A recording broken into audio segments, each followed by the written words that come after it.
After discovering their single petrification device holds the key to reaching the moon, Senku and the Kingdom of Science embark on their most ambitious mission yet. Someday I'm going to go to the moon. Building a rocket to confront Y-Man and uncover the truth behind humanity's petrification.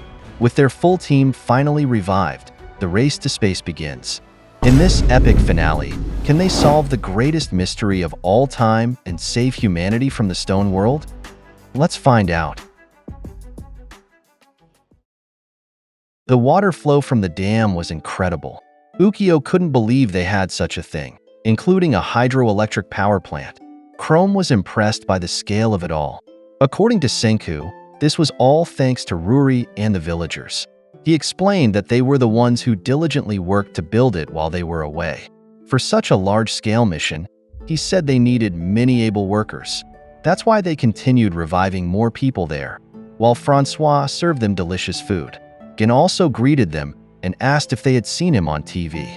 He had the newly revived people sit down to give them an overview of the post-petrification world. Using what appeared to be an illustrated storybook, he explained that they had obtained one of the mystery devices responsible for turning them to stone, but the big bad villain, Y-Man, was on the moon. Therefore, before he could target them again, they were building a rocket to fly there and deal with him. That was the gist of the story. The listeners were thoroughly impressed by him. Chelsea commented that, as expected, he gave a jaw-dropping performance. According to Ryu Sui, their significantly increasing population needed a way to be won over. That's why he wanted entertainment media. Sai understood this sentiment. He recalled that when he was drowning in math before, video games helped him persevere. Ryu Sui laughed at what he said, noting that was one angle. But he added that whoever effectively controls the media owns the world. According to him, the old world had broadcast TV, Google, and Netflix. And now, their new world had once again reached that stage. Because of this, they wondered if the two were really siblings since they were completely different from each other. Meanwhile, that night, Kaseki was still busy working with Senku on a project. They finished it quickly, and it turned out to be a television. Senku explained that they already had bronze tubes when they made the radar. By giving scan lines vertical motion too, afterimages could create pictures. He mentioned that coincidentally, the very first television system was made in Japan. Ryusui was impressed because they were repeating history now. Yo got excited and asked how many channels the TV had. Everyone was shocked by his question and fell silent. Senko had forgotten that they didn't have broadcasters in this world. But Ukyo said it was obvious that he knew that while they were making it. Senku just smiled and said he's right, because they weren't going to watch TV shows on it. They wondered what would be shown there if not TV shows. Meanwhile, Ryu Sui mentioned that a boat was scheduled to arrive today from North America to Japan, and that was the delivery Sai had been waiting for. He was extremely surprised when he heard that. Finally, what he had been expecting arrived, and Taiju was the one who transported it. He proudly said they had made something awesome. The friends fist bumped because of that. Chrome was impressed and asked how much wiring was there. He replied that there were about 10,000 donuts and a few 100,000 magnets. Gin was curious about what that thing was. Senku answered that it had a 16-bit, 60 kHz CPU as its brain. For memory, they had 129 core units with 512K ROM and 16K SRAM. Gin commented that the exact specifications were even more cryptic. So Sai explained that in terms of computing power, it was on par with the NES. Because of that delivery, the computer that Sai had been yearning for was finally complete. Running programs on it was a bit tricky, Senku said. They needed to feed punch cards for the computer to read the patterns of holes. They wondered if those were the game programs. Yo was curious about how they would play using those.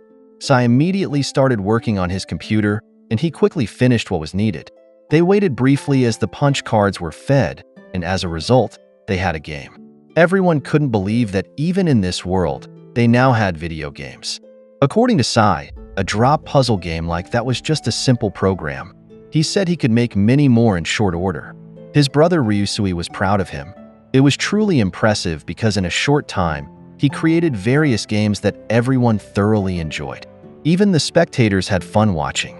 That evening, Sai and Ryusui played chess, but Ryusui lost. He accepted his defeat, acknowledging that the chess AI Sai used was beyond human intellect. Sai recounted that a long time ago, the first human versus computer chess matches took place. The world champion Kasparov faced an AI called Deep Blue. During the infamous 36th move, everyone expected the AI to attack with its queen. That was part of the trap set by Kasparov, humanity's mightiest contender. However, Deep Blue thought for a long time and took its time. In the end, it moved its pawn. While the move seemed foolish at first, it was because no person, not even Kasparov, had conceived that this brilliant move would lead to its victory. It transcended the human mind, and at that moment, science gave rise to an unknown. According to Ryu Sui, the unknowable entity that defeated humanity wanted to know everything and desired everything. In a way, he said that science was the greediest thing that existed or would ever exist. He suggested they should also think about what Y-Man did, the petrification devices that were a forbidden power. Meanwhile, Kaseki was busy inside. When Gin asked what it was, Chelsea thought it was a vacuum tube for the Medusa. According to Senku, they knew it would stop working when it deteriorated too much. Therefore, that thing would slow down its gradual decay process. They placed the Medusa in a glass dome and stored it securely. Ukyo locked it inside. Outside, Yo was curious about how far they needed to be before they could activate it by shouting. Gin answered that it was impossible even at that distance. When they went out, there was a sound coming from where they had placed the Medusa. The two became curious about what was happening, so they asked each other if they had heard a sound. Yo suggested they should check it first. However, it was locked. The device clicked, and Gin was familiar with that sound. They were bewildered about how it happened since no one had said anything. They tried to run to escape, but even though it was locked, the petrification device activated. The Petri beam itself moved on its own. As a result, both Gin and Yo turned to stone. Those outside became worried when they noticed it. Yo's statue even shattered, which shocked them. Because of this, Ryu Sui and the others quickly ran away. From a distance, Chrome and Kahaku noticed that light. Everyone was familiar with it, so they were nervous. Suika was curious about how it happened, and Kahaku wondered if this was Y-Man's big attack. Chrome was sweating nervously, saying they were done for. They wondered if this was the big one meant to end everything. Both Senku and Ryu Sui stopped while looking at the light. The two seemed to have a plan, discussing if their location was sufficient. Senku suggested they should step back 2 more meters. They just faced the Petri beam, with Senku even smiling, which shocked everyone. According to Senku, its speed was proportional to its range. Because of that, they had many opportunities to observe it. The speed indicated a radius of 20 meters. After that, in the evening, they attached the 2 statues together and poured revival fluid. Gin and Yo returned to normal, though Yo was missing some hair. Ukyo checked the Medusa's container and examined the device. Senko held it and said they should question the 2 witnesses from the scene of the crime. The ship captain questioned Gin and Yo about this, but Yo completely denied it. Though they were the last ones there, and he might have thought about what would happen if they shouted outside the case, he said it was just a joke. Gin calmed him down, saying he was blameless. Before they went into reasoning or deduction, Gin said he would tell the exact sequence of events. First, there was a clamor inside the safe. Second, there was the sound of glass cracking.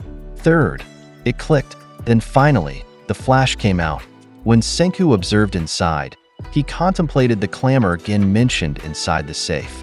He said the vacuum tube might have just cracked, but they couldn't be sure about that. Gin added that no one had touched or spoken to the safe or the device.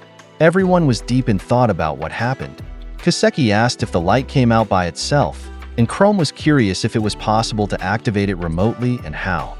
Kahaku thought Y-Man had started attacking humanity from the moon again. Sai considered if it was possible through radio waves. But according to his brother, if he could do that, why didn't he do it from the beginning? Meanwhile, Chelsea commented how sweet it was that he hadn't zapped the whole world. Suika added that there were so many mysteries behind it. Because of what happened, Kahaku wondered what would hit them next. Therefore, they needed to hurry and fight Y-Man. Gin commented that this was expected of her. In Chrome's mind, if they took the suggested hard and fast route, that meant a one-way rocket. He asked how they would know where on the moon they would land. He thought the exact location was a key detail. Ryusui answered that that was precisely their starting point. They needed to nail down his exact location. It was on the moon, indeed, but where on that vast surface? Kaseki thought they couldn't just pick a spot and search from there. Senku answered that would be a hopeless task. The moon's diameter was over a quarter of Earth's. Suika couldn't believe it was that big. Kahaku said that because it looked small in the sky, the Ishigami villagers thought it was just like a floating lake. In any case, their situation had changed now. However, they still lacked data. Senku wanted to start experimenting with the Medusa to reproduce that result, but at the same time, Ukyo knew this was too risky. He said they should remove its battery for now, just to be sure. So, he and Kaseki did just that. Meanwhile, while heading out, Gin called Yo. He asked if he had done anything to the Medusa when they brought it from the US. But as he said before, he hadn't done anything at all. Besides, Ukyo had been carrying it the whole time. Senku seemed to know what he was thinking. There was a chance someone had scheduled that attack. Senku agreed with that. Chelsea was curious about how that would happen. She thought someone with a Medusa might have said 3 months, 3 meters, or whatever. That was the perfect crime, and Gin was truly a detective. He quieted her down. Senku wondered who would do that and what they would gain from it. Besides, Chelsea said they were all besties now. According to Gin, it was physically possible, and as long as they couldn't study what really happened, they needed to consider all possibilities. For now, they would monitor the Medusa at all times under total lockdown, where no one could access it. But they asked how they would do that. The Perseus sailed again the next day with a targeted destination. Kahaku dug in the mines of Kagoshima because it was full of selenium-bearing silver ore. Senku was pleased they got selenium from there. Gin asked what that was, since he hadn't heard about it before. Senku prepared several more elements from their natural treasure chest: skarn, arsenic, and tellurium. Gin added that he wasn't familiar with those either. He wondered if arsenic wasn't poison. Senku answered with a smile that they were all poison. They couldn't believe they would be using deadly forces. Chrome observed while he worked. Next, Senku coated it with a photoelectric surface using those poisons so that light, meaning what the lens sees, would be converted into electrical signals. When those signals are beamed to the TV screen they made, Senku explained, they would have a TV camera. Senku posed for this. They placed the TV camera inside the container where the Medusa was stored. Meanwhile, Yo kept watch over it. Gin was pleased when he noticed it was a security camera. Although they couldn't record, Senku said it was good enough to monitor the Medusa.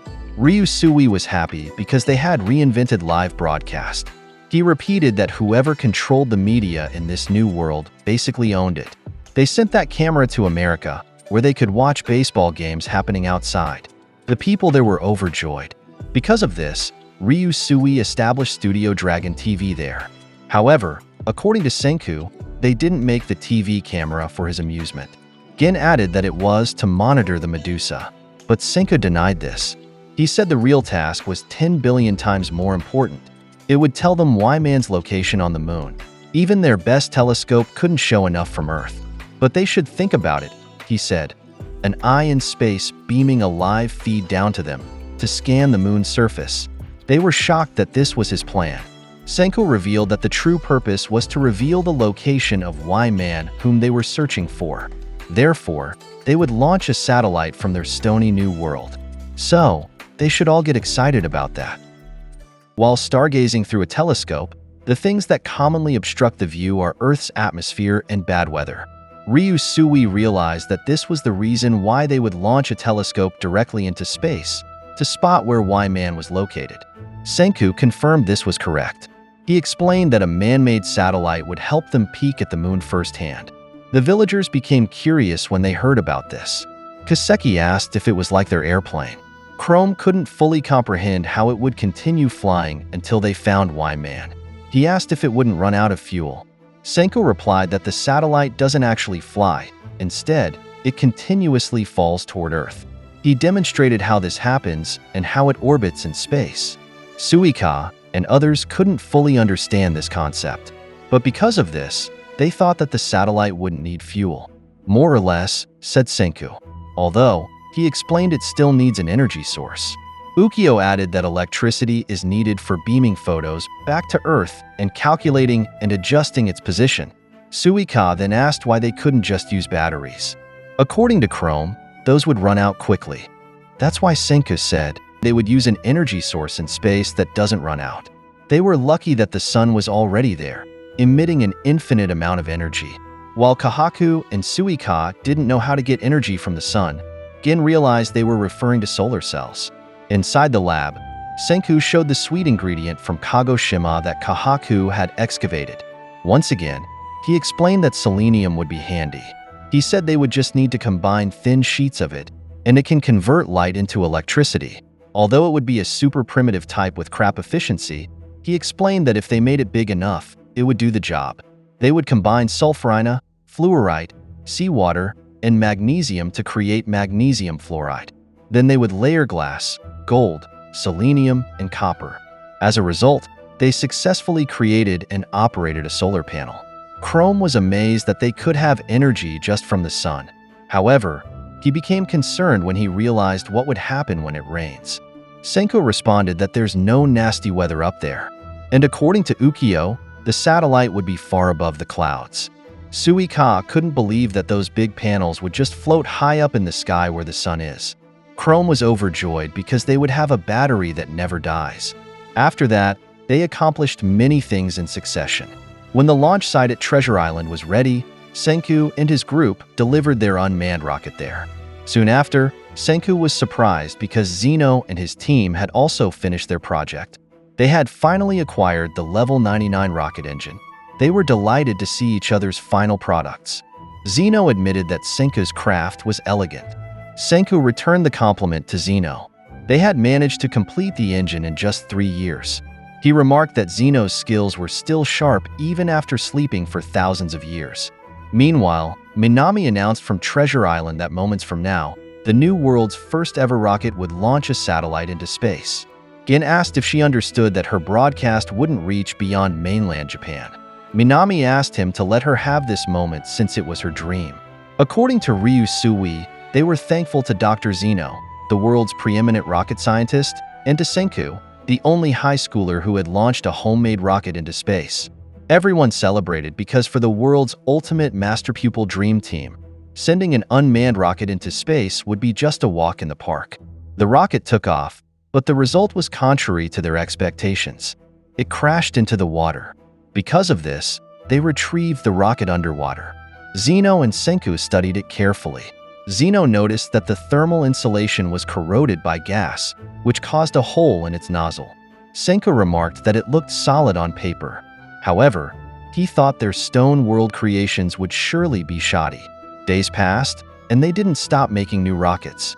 When they launched again, the rocket exploded this time, which shocked everyone. Senku said it was just faulty wiring, but Gin couldn't believe that. Zeno added that it was just exceedingly complex. Even rocket R&D in the 21st century encountered such incidents. Sai compared it to coding. If they forgot even just one hyphen in a line, it could cause failure in the entire program. Senku and Zeno didn't stop improving it. They launched a third rocket, but it encountered problems again. When they studied what happened, Zeno explained that an air bubble in the vaporized fuel caused it. Because of this, its inner wings were destroyed. They made a fourth version, but it just spun around before crashing again. Nevertheless, the mentor-student team didn't give up on fixing it. They launched again, but it still exploded. After several tries, when it finally took off, a moment that the spectators celebrated, it didn't even make it past the clouds before exploding again. Yo was amazed that the spirit of the two hadn't wavered. Several years had passed, and they kept returning to square one. While watching from outside the lab, he couldn't believe these two and wondered how they could do it. Instead of becoming discouraged and giving up, Senku and Zeno continued working on the rocket, even though it repeatedly failed. Meanwhile, Suika and Chrome watched them while drawing their own plans on the roof. In their next test launch, the rocket exploded again, but Senku and Zeno persisted. Meanwhile, Sai was busy programming on the computer. Chrome commented on how amazing the rocket math was. As he stared at the moon, he realized that going to space wasn't easy, because even for the world's top two rocket scientists, Senku and Zeno, it was tricky. They had done countless trial and error, with as many failures as tests, over several years. Therefore, he and Suika's job was to observe and study everything they could learn along the way. Suika patiently studied the reasons for their failures and the possible solutions for them. While on the roof holding their flag, Chrome said that this had been the path of a science user ever since they met Senku. The more they learned, the more they realized how little they knew. Chrome placed the flag up there. Meanwhile, Senku and Zeno launched another rocket, worry visible on their faces. But when it took off successfully, everyone couldn't hold back their tears. Finally, they were successful as the rocket emerged from the clouds and reached space. Kahaku and others were delighted because it was their first successful launch. Now, they could search for Y-Man on the moon. However, according to Senku, not quite. Zeno commented that this first one was a simple yet elegant recon satellite. Finally, they had acquired a satellite. According to Senku, even space required a patient and step-by-step approach, starting with rockets, then satellites, then space telescopes, until they achieved their goal of a one-way manned spacecraft. Gin couldn't fully comprehend the horror if they had started immediately with manned crafts. The numerous failures that occurred could have caused many deaths. Because of this, Chrome realized something. In the stone world, the countless test launches used only smaller-scale rockets. He couldn't fully imagine what it would be like if they made something even bigger. Suika said that the two-way moon rocket they wanted to make would be possibly 5 times bigger than the others, at least according to size calculations. This made Chrome think deeply. Meanwhile, Senku was surprised when he noticed something on their satellite. Now that it was in space, they obtained images from it. Kahaku couldn't believe that was how their world looked from above. Ryusui mentioned that they already knew from their worldwide voyages that the geography had shifted over 3,700 years. Senku asked if they could get anything from that image, but Chelsea was very excited. Ryusui added that they would need a massive labor force for their space-related efforts. Senku agreed with this. Making an accurate revised globe was the next step in their big plan to revive 7 billion people. When combining Ryusui's leadership skills and Chelsea's expertise as a master geographer, they would be the ultimate tag team. With the help of that satellite, they showed the 58th century new and revised globe. Gin was shocked when he realized this wasn't the 21st century anymore. He knew that, but it was still wild to him. Anyway, among the things Chelsea noticed was that Yellowstone wouldn't be the same as before. The Gallatin Mountains had transformed into a lake due to the Yellowstone volcano's eruption. Meanwhile, Yo didn't care about this since he never knew about that place anyway. Besides that, they also learned that the Panama Canal had become marsh and grassland. The desert had spread to the north. Ukyo said it was good they didn't need to pass through there anymore. Moving to China, the plains had become wetlands with large rivers. These changes were the result of nuclear power plants after the petrification. But the radiation had become harmless after 10 to 100 years of extensive dilution. Because of this, the majority of Africa's deserts were now savannas and forests. Taiju thought this was a good change. Not all changes were bad, he said. Soon enough, they had various boats that they still named Perseus. Their exploration towards the goal of reaching the moon continued, so they kept improving until they succeeded again. As a result, they finally created a space telescope. Kahaku became excited because now, she said they could clearly see the moon's surface. She claimed she could use her powerful vision to find Y-Man. Zeno sadly stated that those images were raw data. Her good vision wouldn't help them with this. On the side, Senku said they shouldn't be so sure about that. Previously, Kahaku had discovered an oil field when she spotted a black blotch in an aerial photo. He added that her stellar vision was a product of her focus and attention to detail. Zeno couldn't believe this. However, he wasn't surprised that Byakuya and the other astronauts could produce such exemplary descendants. This would likely become an asset in space. Meanwhile, Chrome and Suika were talking. Suika was happy that they could finally start searching for Y-Man. However, she said that once Kahaku finds it, they would want to launch the one-way rocket. Chrome agreed with this, which is why they had a deadline. They needed to complete their own mission first, then build a round-trip rocket. In his mind, he thought it was easy to think about but difficult to do. That round-trip rocket would be 5 times bigger. Moreover, he didn't know how many times they would need to test it. It would surely take decades. So he wondered how they would pull that off. Going back to Kahaku, she kept watch over the satellite images they were receiving from the moon, while others were busy with their own tasks. She was even eating in front of the TV to find Y-Man, and when she noticed something, she called Senku and Zeno to show it to them. She quickly pointed out the satellite image to them and said there was a spot that was changing little by little over time. Although he couldn't identify that anomaly, as a NASA scientist, Zeno could confirm that it was indeed unnatural for the moon's surface. He commented that it was something truly elegant. At last, they had found it. Senku smiled and said hello to Y-Man. Finally, they claimed to have found him on the far surface of the moon, the sole keeper of secrets about mass petrification, the mysterious mastermind known as Y-Man. They celebrated this discovery. According to Taiju, they would go after him. This time, Kahaku said they could bring the fight to him before he could make the first move. She declared they would attack him hard and fast. Senku, while smiling, said they would use their one-way rocket, which would end with some of them being petrified. Watching from a distance, Suika remarked that it was good they had found Y-Man. However, she shed tears upon seeing how eager they were to launch the one-way rocket. They hadn't met the deadline to complete the round-trip rocket in time. Meanwhile, Chrome still hadn't given up on that project. On the other hand, Kaseki announced it was time to build a rocket they would ride. Using their revised world map, Francois suggested they should form a coalition on a global scale. Ryusui remarked that it wasn't just global, but rather on a galactic scale. He said they would unite as one since combining everyone's efforts was a tried and true strategy of the Kingdom of Science. While Chrome remained busy, he questioned what he heard about the galactic scale and coming together as one. He stayed laser-focused on his goal and thought carefully. The next day, he was overjoyed as he had received a flash of inspiration. He claimed to have found a way for everyone to survive and return home using a two-way rocket made by science.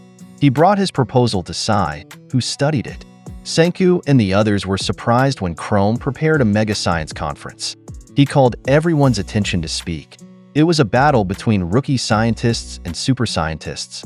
Chrome declared they wouldn't accept the crazy suicide mission of the one-way rocket.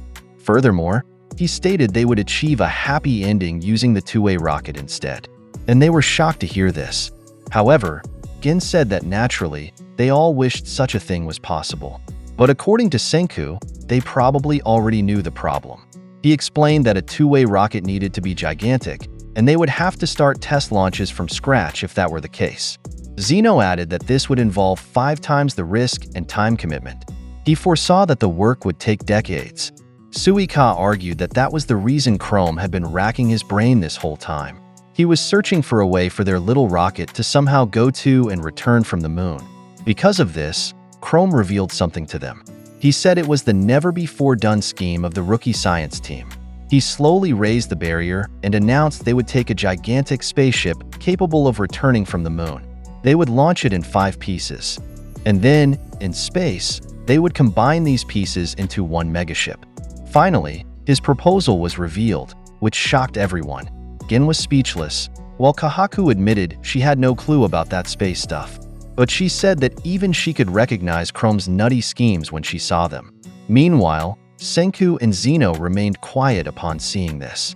But according to Senku, the space station where his father and others lived was also launched in pieces and assembled in space. Chrome fell to the ground when he realized Senku already knew about this. Suika was in tears because what they thought was a never-before-done plan had already been discovered. Senku smiled and said, "Wait, who cares if this isn't a new idea?" He called it a wild, out-of-this-world plan that was 10 billion% outside his and Zeno's thinking. And back then, even NASA had theorized about launching a piecemeal spaceship, according to Zeno. However, the stumbling block was the design. The complex design needed for a two-way spaceship required interlocking joinable sections, which would involve several million individual components. Ryusui asked if this meant they had a chance to build the multi-part ship if they put the people of the New World to work making those millions of components. Chrome smiled upon hearing this while everyone's jaws dropped. Sai added that he had already done the math for those launches. However, Senku pointed out that everything works on paper. Zeno said it was truly an elegant notion, but it couldn't be called realistic. Sui-Ka asked what if they all worked hard for it. Chelsea agreed since that's what besties do. Therefore, Chrome suggested asking everyone which plan they preferred. But Gin objected, saying they would need to reveal the secret of the petrification device in that case. Chrome then asked what if they only asked those who were present. He admitted they were the rookie science team, and the super technical details were lost on them. So, if they said it was 10 billion% impossible, and the only option was the one-way trip, then he would back down. However, if there was the slimmest shot of making it work, then both sides should duke it out. They asked, one-way or two-way. Everyone needed to decide because that's how the kingdom of science worked. They combined their strengths to build and create. The super scientist duo smiled, and Zeno whispered something to Senku. Ryusui got excited because this would be the first democratic vote in the stone world. Fortunately, Sai had coded a voting program which made Gin impressed by his speed. One by one, those present approached to vote in a Squid Game-like manner. They would press a button for either one-way or two-way trip to record it secretly. Senku joked that there should be no voting fraud. Ryusui remarked that it was pointless to worry about that. Just as Senku never lied when it came to science, his brother Sai would never taint the coding with deceit. After a while, the voting results arrived. Everyone watched the monitor to see if their spaceship would be for a one-way journey or round trip. The two-way option won. Kahaku and Chrome were overjoyed because of this. The final tally showed that the round trip had won.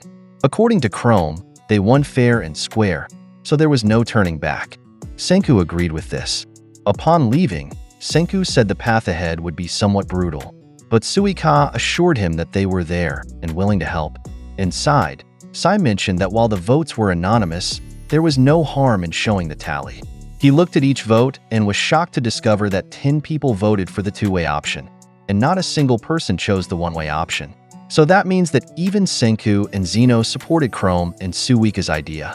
Outside, Chrome couldn't contain his celebration because he and Sui-Ka, who was also in tears, had succeeded. Ukyo approached Senku and said he had heard their whispers earlier. Senku just laughed and said nothing could escape his godlike ears. According to Senku, the whole world would work on that transforming rocket. Therefore, the only way to accomplish this would be to hook up the stone world to the internet.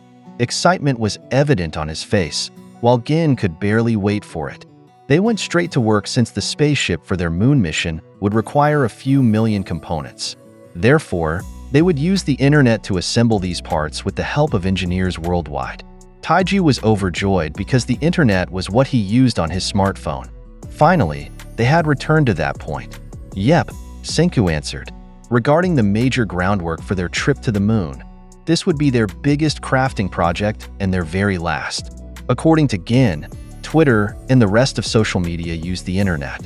However, because it was constantly used, it was taken for granted. Nevertheless, he had just one basic question.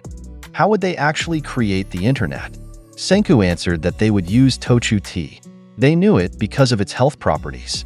They pondered this, and Taiju thought it meant they would drink tasty tea and power up to create the internet. However, according to Senku, that was wrong. The scene moved to Hiroshima Prefecture's Enoshima, where Taiju and Kahaku could be seen busy gathering leaves for tea. Francois brewed it for everyone to enjoy. Chelsea explained that Eukamia was the source of Tochu tea. It was a freakishly hardy tree that even pesky bugs couldn't harm. She added that it had survived since the time of dinosaurs. Chrome was curious if what he was holding was the fruit of that tree. He opened it and split it in half. He was curious about its sticky, stretchy stuff that looked like spider webs. According to Senku, that's why they were there. The tea was just a bonus. It was called Eukamia elastomer, a polymer cousin of rubber, extra hard and extremely sturdy. And because it could stand up to water and electricity, it was used to make things like golf balls and 3D printer filaments. Taiju asked if they weren't supposed to be making the internet. Gin was also curious about how exactly those powerful sticky webs became the World Wide Web. When Chrome observed it closely, he thought about its ability to stand up to water and electricity. He then realized something and thought they would drop cords under the ocean to link the whole world. Senku smiled at this. For that project, they would use steel, Eukamia elastomer, nickel, and copper wire. Before long, they had acquired undersea cables. According to Ryu Sui, connecting Japan to the US all at once wasn't an option. Therefore, their relay point would be the island of eternal summer, which was Hawaii. They traveled there, where they gathered and picked coffee cherries. As a result, they also got to enjoy coffee in Hawaii. They suspected Ryu Sui had another motive for this pit stop in Hawaii.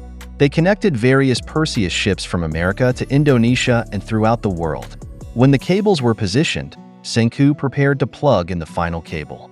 Everyone waited from different locations to see what the result would be. When the internet cable was connected, everyone was amazed to see people from different places on the screen. Finally, they had acquired internet access. Gin was delighted to see their online meeting, while Taiji was in tears. Everyone celebrated as they saw their companions on the monitors surrounding them. From the other side, Yuzuriha was impressed that even though they were far apart, they could come together like this to talk. Ginro cried intensely because it meant saying goodbye to the irritating Morse code. But his brother couldn't believe that was the reason he was getting emotional. According to Kahaku, now that they were connected, science users worldwide could work as one. So, Dr. Zeno, the former NASA rocket scientist, faced the camera and introduced himself, while Senku wanted to skip that introduction and go straight to the topic. Because of this, Gin commented that Senku really lacked emotion and gravitas, preferring to get straight to business. According to Zeno, the spaceship they planned to build required millions of components, and it would be designed by engineers worldwide. Kaseki asked how this would be done. Would they draw blueprints on paper or make multiple copies? If so, they would need to send papers around the world before they could discuss. But Senku said that wasn't the case. He asked them what they thought was the purpose of the cables they installed and creating the internet. According to him, the design work would be done online. Everyone was shocked to hear this. Sai said it didn't seem possible to do that, not with a primitive computer. But according to Senku, they would use e-paper. Or to be more precise, the distant ancestor of e-paper. He asked if they knew about the electron beams that powered their TVs. Now there are going to be two, a strong one and a weak one. He demonstrated that light appeared where the E-pin would hit. Because of this, they could write on the screen itself. Gin was impressed by this. When adding a metallic plate capable of reading visual data, they could send drawings to other people on the network. It was like the earliest CAD system sold to the public. Those on the other line got excited when they heard the plan. Meanwhile, Kahaku and Gin couldn't understand it. Only the engineers on the call seemed excited about it. Zeno added that this method would give them a way to share their drawn designs with other fellow engineers worldwide in real time. This was the return of live screen sharing. After that, they discussed what the astronauts would sit on during their trip to the moon. It was already completed, and Gin was impressed by their speed. Mobilizing the world was worth it. Chrome tested sitting in it. However, he didn't seem pleased with it. When Kaseki asked if it was nice and comfy, Chrome answered it was more like bad and cramped. They would need to get used to it. Kahaku thought they could now reach the moon in the sky. But Chrome clarified that it would be a round trip, and everyone would return alive. Senku was pleased because at long last, this would be the final boss battle against Y-Man. Therefore, they needed to choose their team of astronauts and begin training for outer space travel. Ryu Sui had already reserved one of those seats. Their rocket could carry 3 people. They were about to announce who would travel to the moon.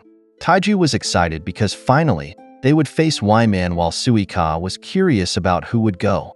Yo mentioned that if they forced him, he would consider heeding this call of duty. However, Kahaku responded that no one was asking him. As for Chelsea, she thought that Zeno, being the space expert, should choose who would go there. Thus, he discussed that in the Stone World, space missions were entirely different beasts compared to their previous missions. First, for the majority of their flight, including takeoff, their astronauts would be petrified. Gin mentioned that they only needed to be revived for the critical parts of the mission. Senku added that designing their life support system would be easier because of that assumption. Ukyo said this was a distinct advantage in their new world. However, the unprecedented difficulty would come from not knowing exactly what the nature of that mission would be. Zeno questioned who Y-Man really was and if their science could defeat him. The only thing they could rely on was their experience in dealing with Y-Man's Petri beam. and that key factor might decide humanity's fate. Because of this, they wouldn't seek out astronauts from the 21st century. Instead, they would choose and train 3 astronauts from among themselves. They fell silent upon hearing this, and they grew curious. Zeno said they would need a pilot, a scientist, and a warrior. Ryusui suddenly interjected, saying he already had one slot there. In the background, Chrome agreed since he was a pilot and wouldn't object to that. Zeno then stated that selecting the scientist was a bigger issue. This was because Zeno needed to stay on ground at mission control, since no one else could fulfill that role. Chrome looked at Senku and said wasn't it obvious who the scientist should be? Suika agreed and asked why they even needed to debate about it. Therefore, Zeno explained that although their chosen ones might be petrified during the flight, their astronauts still needed to undergo stamina training. Senku's expression changed upon hearing this, and both Gin and Kahaku became nervous for him. In the next scene, Senku was indeed training in the water. He appeared to be struggling while swimming underwater. While watching him, Nikki remarked that even a flea could outlast him. She commented on how pathetic it was that he was already surrendering just during the clothed swimming test. She questioned how he would manage to take even a single step in a heavy spacesuit. From not too far away, Suika noticed Nikki and the others there. This prompted Taiju to ask when they had returned to Japan. Gin thought they hadn't noticed their return because they saw them every day in video calls. On the other hand, Ryusui mentioned that now that their internet was back, they no longer needed to station key people around the world. This was because everyone was online and sharing science tips there. Thus, they had reached the phase where people in each region were building back civilization on their own. Finally, Yuzuriha and the others had returned, which greatly delighted Taiju. Even Ginro had rejoined them, but when he tried to hug the siblings, Kahaku jabbed him until he fell to the ground. Gin asked Zeno about the reason for bringing the troops back. Zeno praised his perceptiveness. But now, he said, they needed to choose a warrior for their mission. The newcomers went straight to jumping into the water, which surprised Senku. Tsukasa and Yoga also swam. While watching from the boat, Chrome commented on how good the Ishigami village people were in water. After all, they were indeed a water tribe. Wearing clothes while swimming wasn't a big deal to them, as they were naturally strong swimmers. Upon noticing them, Senku paused and remembered his father, who also had problems in clothed swimming.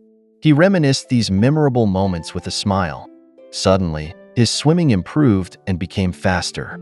Chrome was pleased when he noticed this, and Suika remarked that he was giving it his all. After the swimming test, they moved on to the concentration trial. While watching, Ukio mentioned that he had heard about these tests. Examinees were given white jigsaw puzzles to solve, or other tasks demanding patience and diligence. Kahaku was shocked by the paper given to her. She got a nosebleed from the complicated maze she had to solve. Although she struggled, Senku seemed to have no problems with it. Gin became curious about who created those wild mazes. It turned out to be Sai using a maze-making program. Next came the equilibrium trial where Nikki spun the participants while seated. Ginro threw up, while Magma and Kinro couldn't stand straight because of that trial. Meanwhile, others were impressed when they saw Tsukasa jump. Yoga wasn't surprised because Tsukasa was really good in that arena. Magma was irritated because Tsukasa had been the strongest since day one. Ryusui asked if it was settled that Tsukasa would be the warrior they would send to space. But Zeno replied that it wasn't necessarily so. All candidates had proven to be elegant physical specimens. Senko said they wouldn't just compare raw stats and records of participants, because the battle against Y-Man would require more than that. Zeno responded that they were hardly experts when it came to combat. Tsukasa was surprised when Kahaku suddenly jumped from below without any difficulty. He remembered what Kahaku did during their journey, which impressed him. That evening, Tsukasa and Kahaku faced each other at the cliff. When Kahaku asked why he called her there, he suddenly gave her a stern look, then drew his sword to fight. Alert, Kahaku quickly blocked his weapon. After backing away, she asked if he had gone mad. She demanded an explanation from Tsukasa. Now that they have reached this point, she refused to believe that he would backstab them now. Tsukasa suddenly smiled and apologized. He asked forgiveness for gauging her skills. He remembered their first meeting, where they had also crossed blades. He added that after countless life and death battles, He could say she was now a capable warrior like Yoga and himself. Kahaku returned her weapon and told him not to flatter her. Besides, when it came to martial arts, she said she couldn't match him. Tsukasa replied that the gap between them was no longer the yawning chasm she had imagined, especially since they now had weapons provided by the Kingdom of Science. He said that science was the great equalizer. Therefore, in his opinion, an agile warrior would be best for moon combat. Additionally, it would reduce the rocket's total weight by dozens of kilograms. Zeno thought carefully and soon decided on their choices for the moon mission. He would now announce the three who would face Y-Man. The chosen ones were Ryusui as their pilot, Senku as the scientist, and Kahaku as the warrior. Joy was evident on Ryusui's face as he showed the model of Senku 11.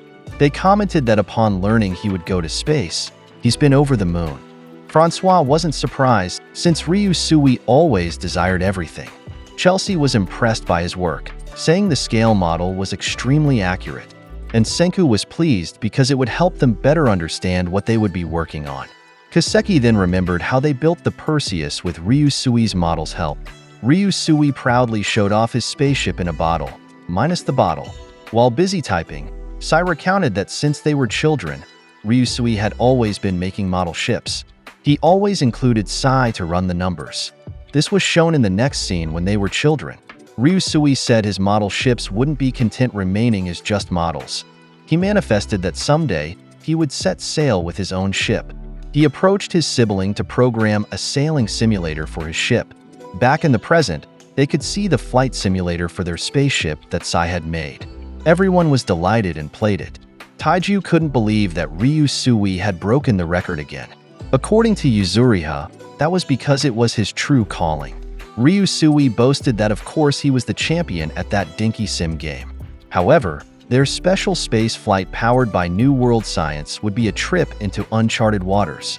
The deciding factors would be the experience and intuition forged in the stone world. Ukyo mentioned that he was extremely experienced in that sense. Nikki added that no one else could dream of being a better pilot than Ryusui. Everyone cheered for him as he reflected on the stone world, experience, and piloting. He flashed back to when they saw the enemy's plane flying low. They thought then that its intention was to attack. He also remembered when it faced the sun. He continued using the flight simulator, intensely engaged in it. Suddenly, enemies appeared, which puzzled Kahaku. She asked if there would be firefights in space, but Sai called it a bonus round.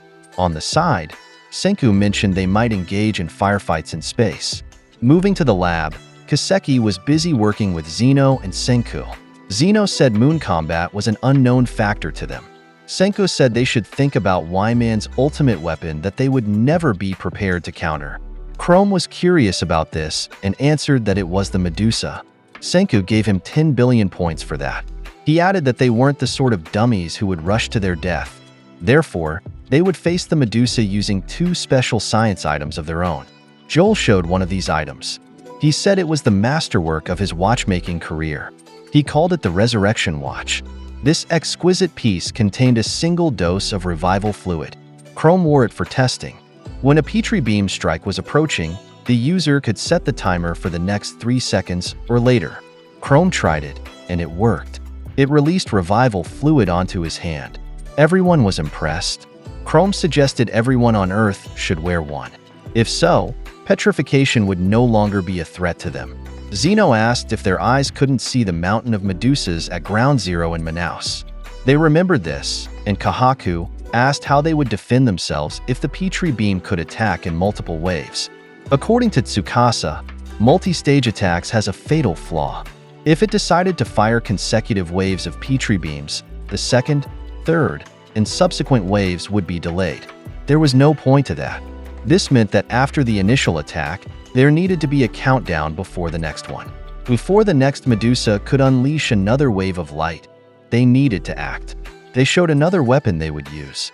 Kahaku was impressed when she saw it. According to Senku, that was their second and final special item. They prepared to test it on the Medusas that were there. Yo used the item first for testing. When he fired it, a net emerged. Everyone was impressed when they saw it and the powerful explosion it released. That was their ultimate secret weapon against Medusa, the grenade net launcher. Because of this, the 3 spacebound members practiced using the special item. They had practice Medusas in front of them, and Senku was very nervous about using it. Meanwhile, Kahaku was relaxed and focused. Nevertheless, they both missed their targets. On the other hand, Ryusui was serious and managed to hit all their targets. Senku commented that spacebound Ryusui was really taking his job seriously. Kahaku thought this was because he knew he couldn't rely on their shooting skills, so he was taking charge as a proper captain. Therefore, they needed to prove they weren't useless. Ryusui had his game face on for this. That night, while everyone was asleep, Ryusui went out. In his thoughts, he couldn't ignore the elephant in the room. He admitted there was a better pilot than him, who was also the world's greatest marksman. He went to the falls where only those who had fought for the kingdom of science knew about that hidden chamber. Ryusui climbed up using a rope toward where their mightiest warriors had once rested. There was even a caution tape barrier, but he broke through it.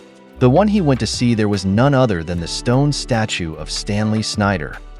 For the kingdom of science's war against Y-Man, Ryusui really knew the truth that the best candidate as the most capable pilot for the 3 astronauts wasn't him, but Stanley. That night, Ryusui returned to his room and admired his scale model of the Senku 11. Ryusui still had the same passion as when he was a child.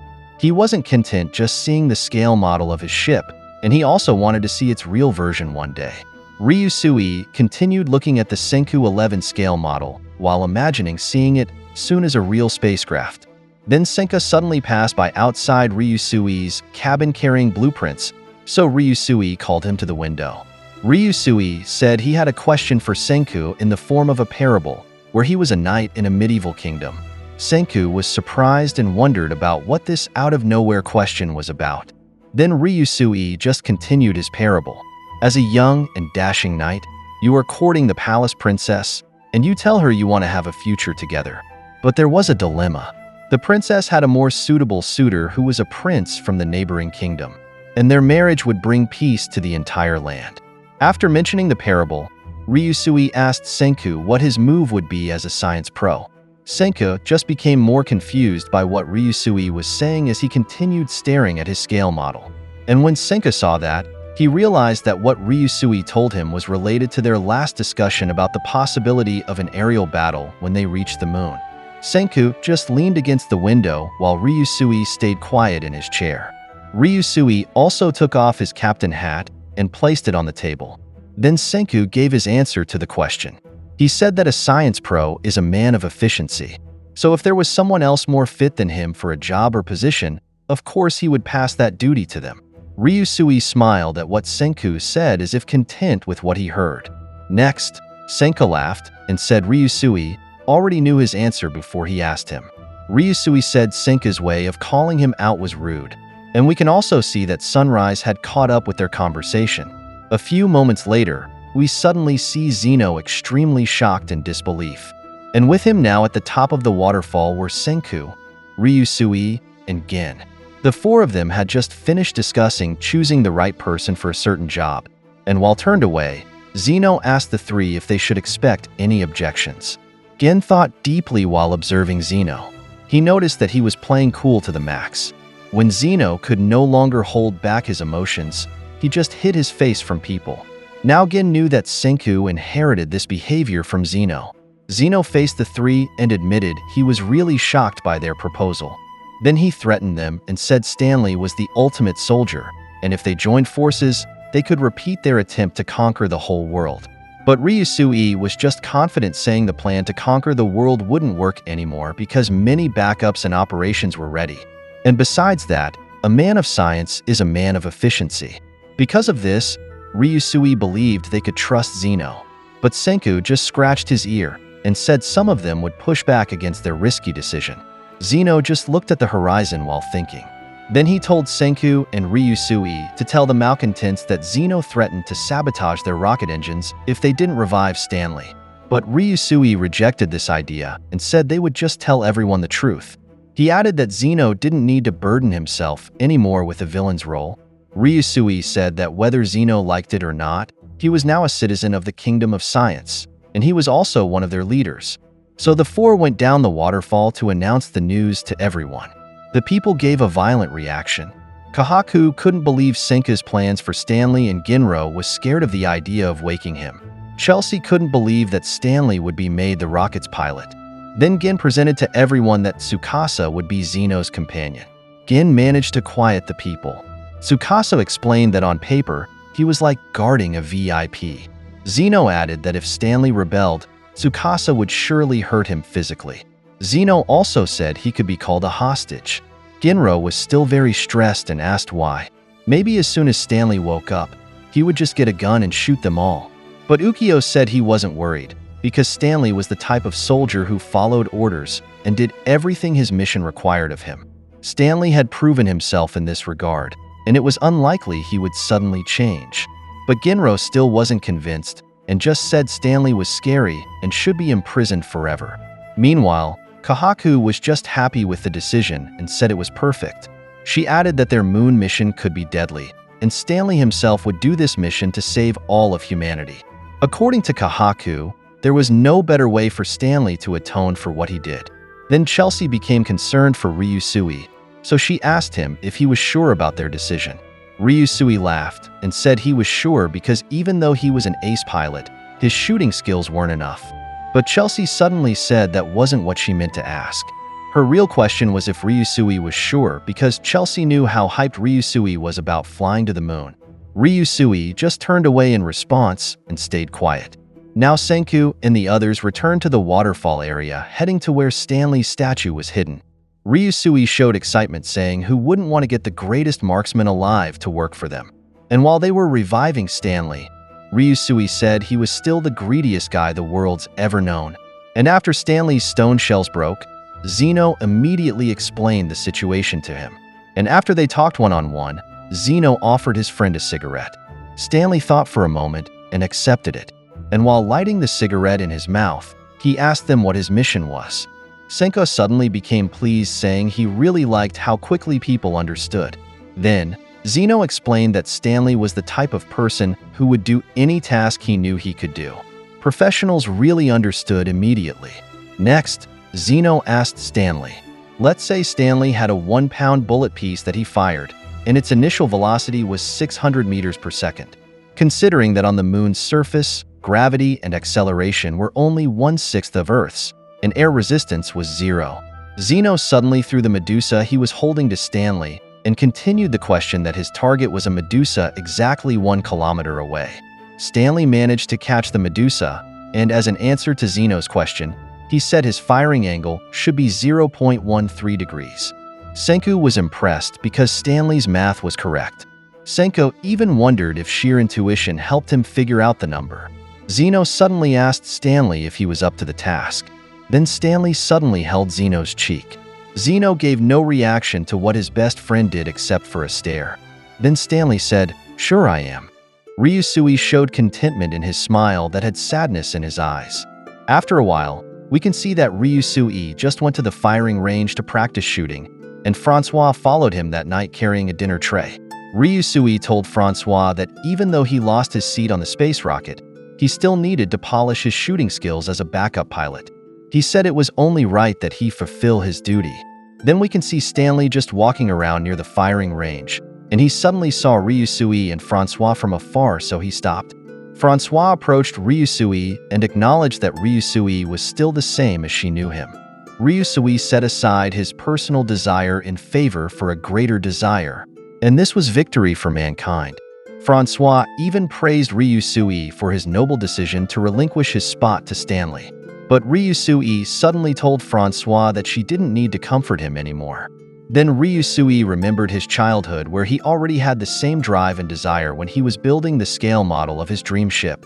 And we can also see Sai remembering the same memory while looking at the space rocket scale model. And after an extremely long struggle and hiding of emotions, Ryusui finally broke down and admitted to Francois that he really wanted his spot inside the space rocket to go to the moon. Next, he released all his suppressed emotions and cried intensely. Francois smiled in adoration at her master, and Stanley saw everything. After Ryusui cried everything out, he pointed his pistol at the practice targets again and suddenly bullets hit all the targets exactly in the center of their bullseyes. Ryusui and Francois were surprised by this, and Francois even thought those bullets came from Ryusui. The shooting of the targets was extremely skillful because of the long range, Francois said, but Ryusui just looked far away from behind them and said he wasn't the one who fired those shots. We can see that there was someone else holding a smoking pistol, and this was none other than Stanley. Stanley didn't approach Ryusui and Francois anymore and just walked away. And now it was official that Senku, Kahaku, and Stanley Snyder were the selected 3 for their moon mission. After some time during preparations, we can see Kahaku having her perfect figure measured using the body casting method with polymer clay. And Yuzuriha herself was doing this to Kahaku. At the side of the room, we can see different body casts while Stanley was observing what Senku was writing on the blueprints. Suika was amazed, along with Gin, when she saw what they were doing and asked if they were making some kind of clothing. Gin told Suika that the outfits they were making seemed to be for Senku, Stanley, and Kahaku. So this meant they were constructing spacesuits now. And to achieve this, they needed to utilize fluorite and silica sand for silicone rubber. They also needed petroleum, electricity, and salt to make vinyl made from polyvinyl chloride from chlorine and naphtha. Ukyo brought up what Senku previously mentioned as the 3 sacred treasures for their moon mission. And these were the 3: spacesuits, rocket engines, and spaceship. Because of this, Kahaku asked Ukyo if this meant they were ready to go and face Y-Man now. Meanwhile, we can see Chrome with Suika in a separate office studying a chart about using vinyl. Chrome was still wondering what the vinyl stuff mentioned here was for. Taiju commented because he understood that the Ishigami villagers had never heard about this before. Magma got angry at Yo because he thought Yo was laughing at them and thinking they shouldn't laugh at things primitive people didn't know. Yo noticed Magma was getting angry at him and knew what he was thinking, so he said he wasn't saying anything at all.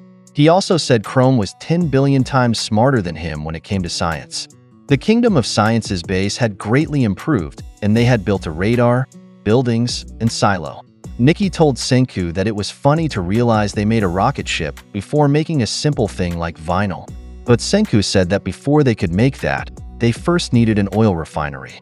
Gin agreed because their order of reinventing things was really topsy-turvy. Senku acknowledged that this was because people from different parts of the world were helping them develop literal rocket science. So the Kingdom of Science could ignore other less advanced things. Then Senku suddenly went quiet and thought deeply. Next, he scratched his ear again and asked his companions if they were interested in last-minute crafting projects before the scheduled day of the moon launch. Because according to Senku, they could now make almost anything they wanted. Senku's people gave an explosive reaction. They all simultaneously requested different items from Senku. Yuzuriha asked for a washing machine, Minami, a video camera, and Ryusui asked for a slot machine, microwave oven, jacuzzi, and even a wine cellar. Gin commented because Ryusui had so many desires. Some even asked for a PlayStation 5, protein powder, and robot maid, while Taiju was shy about expressing his wish. Senku was surprised by them and said it wasn't possible to fulfill all their requests. Ryusui answered and said he desired everything. In the following days, while the rocket ship construction wasn't finished yet, the Kingdom of Science focused first on quality of life inventions. And for their first invention to make, Senku was with Kaseki creating a box-type tech that looked like an old television screen. Senku said that because they had experience making cell phones and radar, this was just like what they were doing now using electromagnetic waves. They just needed a metal box and it should emit waves inside that would bounce around. We can see they put a bowl of rice inside it. Then, when the lid opened, steam suddenly came out from inside and this surprised Chrome and the other Ishigami villagers. The bowl of rice was now steaming hot because that box was actually a microwave oven. Chrome, Suika, and Ruri were amazed because it managed to heat up cold rice in just 1 minute without using fire. Senku explained that the rice heated up because microwaves excited the water molecules inside the food. It was just like television signals that get worse when it rains. It's like you're just zapping tiny raindrops in the food. Then Ryusui snapped his fingers and said, "Speaking of leftovers," in reference to the leftover rice. Ryusui said they could still use the excess vinyl used for making spacesuits. They just needed to stretch it out very thin to make plastic wrap. Francois showed that she had already used plastic wrap for preserving food. Nikki commented that they were back to 21st century dining. Gin said he thought they were prioritizing food-related crafting to sustain Ryusui's noble desires. Next, they made a washing machine. Senku shouted that it was just a giant bucket with a motor for spinning. Yuzuriha was overjoyed. Next, an 8mm video camera. Senku explained that they just needed water, sodium hydroxide, and vinegar to make cellophane. Minami was very happy. Next, someone asked for pocket hand warmers and Senku said they just needed simple rust to use for heating. Chrome was excited learning and helping Senku craft many different requests, and they could make all sorts of things very quickly. Finally, Taiju made his request. But before Taiju could finish speaking, Senku beat him to it by mentioning that he wanted a smartphone. Gin got nervous because they heard this request again from Taiju that he had been repeatedly requesting over the years. Taiju was surprised by Senku's reaction that seemed positive. Gin got nervous and doubted if they could really make a smartphone now. Tsukasa and Ukyo had the same reaction. Yuzuriha was excited to know if this was really true now. Senku gave a cool look and said they would now make a liquid crystal touchscreen for a smartphone. Chelsea couldn't believe this, while Gin asked where they would find this so-called liquid crystal. Senku explained that it wasn't a type of crystal in liquid form because there was no such thing actually. A crystal was expected to be solid, but the component they needed had to flow like a liquid. It needed to be in a state between solid and liquid, that's why it was called liquid crystal.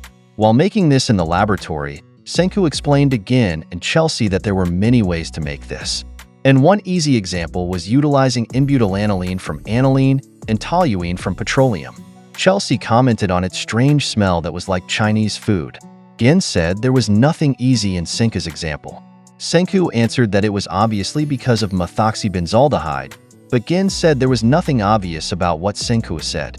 Kahaku, Chrome, and Suika were amazed watching Kaseki making glass panels using an automated machine. Senku explained the process. Start it first by using a glass panel with grooves, and pour liquid crystal on top. And when it fills the spaces of the grooves to make lines, they would then stick it to another glass panel with similar grooves but tilted 90 degrees. Because the liquid crystal was now sandwiched between vertical and horizontal grooves, it created a pathway for light. It was like a twisted tunnel that becomes lengthwise and crosswise. And whenever a button was pressed, they could give it a zap. We can see that whenever it receives an electric current, the twisted pathway disappears and becomes a direct path of light. The electricity can straighten out the liquid crystal, and this is why white spots and black spots appear. Kahaku was pleased to see that what Senku said was correct. Gin commented that what Senku said made sense in theory, but he still couldn't understand it. Kaseki said that even he didn't understand it, he just built it. All he knew was that the liquid crystal becomes dark whenever electricity flows through it. Now Senku finished building the LCD, so he placed 2 sheets of vinyl on top of the screen. Chrome commented about the usefulness of vinyl. Senku continued explaining and said that whenever fingers touched the screen, it would have an electric reaction. And bingo! They had completed the liquid crystal touchscreen, so they now had a legitimate smartphone. Senku let Taiju use it first, and Taiju was overjoyed when he held it. He couldn't believe he was holding a smartphone. Others had shocked reactions, and Yo was also very happy because its size was small too. But when we zoom out, we can see that for the touchscreen LCD to work, it was connected via cables to an extremely large backpack. And this backpack was the real brain power and battery of their smartphone. People just fell over in extreme shock because the smartphone wasn't small after all. Sai said that phone was also really a true computer. Senku told Taiju to enjoy his 40-kilogram smartphone. Taiju said yes, as long as the part he was holding was still pocket size. Sai was happy to demo to Senku and Taiju that their smartphone could text, email, and play video games. Nikki was impressed by this and said it was a slick smartphone. Ukyo agreed. Chelsea cried in admiration of Senku. She thought he worked hard making the LCD just for his best friend, but Kahaku told her that Senku had an ulterior motive in making it. Senku directly agreed, and everyone wasn't surprised by this. Senku entered the construction site of their spaceship and said they would fill it with many touchscreens inside because bronze tube televisions easily break in turbulence. Besides that, LCD had lighter mass and smaller volume too. This was important in minimizing total weight because it was crucial for their piecemeal round-trip rocket. So now they had built a spaceship cockpit. One night, the giant rocket engine arrived by ship from South America, and Kahaku told Suika that their making of the rocket ship was like making a chain, one link at a time. From start to finish, everything was connected to their old and familiar scientific roadmap. In a flashback, we can see Senku and Taiju standing as Adam and Eve of the Stone World generation, and they successfully built civilization from scratch. Senku spoke and acknowledged how far they had come compared to where they started from just one stone. Zeno also spoke and said their grand launch had arrived. This chart now shows the entire scientific journey of Senku and the whole kingdom of science. Everything started from stone tools, fire, and iron until they made gears. Because of this, they made a water wheel that provided electricity so they could make batteries and electromagnetic waves using crude oil for making motors. And from vinyl and rubber, they made space suits. Because of Tochu tea, they made internet. They now had computers too. And using many different types of rare metals and minerals, they had also built a spaceship and rocket engines, which when combined would let them reach their ultimate crafting goal of a moon rocket. So now that they had finished assembling all the parts, it was time to go to the moon and finally put an end to their fight. The three astronauts went through long training first, where from an oil platform in the sea they would rope down underwater to simulate the scenario of spacecraft maintenance in zero gravity. This was also a good testing ground for their spacesuit and team coordination. Stanley always finished first in their rounds, followed by Kahaku, and Senku was last. One day, the other launcher parts for the space rocket that they outsourced arrived, and Chrome and Suika were together looking at the calendar to mark their launch day. After a few days, launch day arrived. They had managed to fully assemble the space rocket ship and set it up at the right angle. They had also set up a decontaminated gangway where Senku, Kahaku, and Stanley could walk from the White Room to the spacecraft. And while the three walked slowly, all the citizens of the Kingdom of Science surrounding the outside of the gangway kept shouting and cheering. Then Ruri and Suika approached Kahaku. The sisters touched foreheads, and Ruri told Kahaku not to be reckless. Ruri also asked Kahaku to promise her that she would return safely, and Kahaku agreed. Chrome approached Senku and said not to tell him he was getting cold feet now. Senku laughed and asked if he really knew him. Next, Zeno approached to send off Stanley. He told him this was their fateful showdown against Y-Man. Zeno said that though neither he nor Stanley planned for this to happen, Zeno's science and Stanley's battle prowess would combine again to wage war. Stanley said he wasn't sure about what Zeno was saying, because now this wasn't just about the two of them. Zeno realized Stanley was right, and Senku was impressed. Zeno agreed because he recognized that now he and Stanley were joined by all of Senku's people. And not just that, but the whole world. Before Zeno returned to his station, he handed a small box to Stanley. He explained that smoking wasn't allowed inside the spaceship, so he gave Stanley some chewing tobacco shaped like cigarettes for the trip. Stanley happily accepted this. Next, Tsukasa also approached the astronauts to talk to and encourage Kahaku. According to him, the combination of Kahaku's skills in martial arts together with Stanley's skills in marksmanship brought certainty that they could handle any fight that came, because they were the ultimate fighting force. Then, Ryusui went to Stanley and told him, in a jokingly friendly way, that he stole his ride to space. So, he expected Stanley to do his job well. He should defeat Y-Man and return safely too. Then Ryusui decided to shorten his words, so he just asked Stanley a simple question, "Can you do it?" And after the two looked each other in the eye, Stanley answered Ryusui directly and said, "Yeah, I can." Then they fist-bumped as a sign of respect and brotherhood. Next, we can see Luna going crazy and throwing a tantrum. She said she couldn't bear to see Senku leave for space so soon, because they had just met again after a long time. His space mission was dangerous too. But Luna quickly regained her composure, even though she was still trembling with worry. She contradicted her feelings with words and said she wasn't worrying, and sometimes she even wondered if she was too smooth for her own good. In the end, she said she was sure Senku would come back to her after he succeeded in the mission. Senku told Luna to just relax, because humans only had a 5% death rate in space throughout history. Luna shouted back that what Senku said wasn't reassuring. Meanwhile, Suika looked at the tower-like structure of the rocket ship's launch station. She strengthened herself because this was their long-awaited moon launch day. She felt like it was a big party, but she couldn't help worrying that their launch might fail like their many failed unmanned trial runs. The people became scared and nervous when they heard what Suika said, but Gin just showed confidence. He told everyone everything was okay, and they shouldn't worry, especially since they would petrify the 3 cadets first before takeoff. So even if they exploded in the sky and shattered, they would just put together the fragments of their statues and revive them. Taiju was happy at first, but he suddenly stopped when he realized what Gin said wasn't good news. Senku told Gin his words weren't convincing because even the big oaf Taiju wasn't convinced.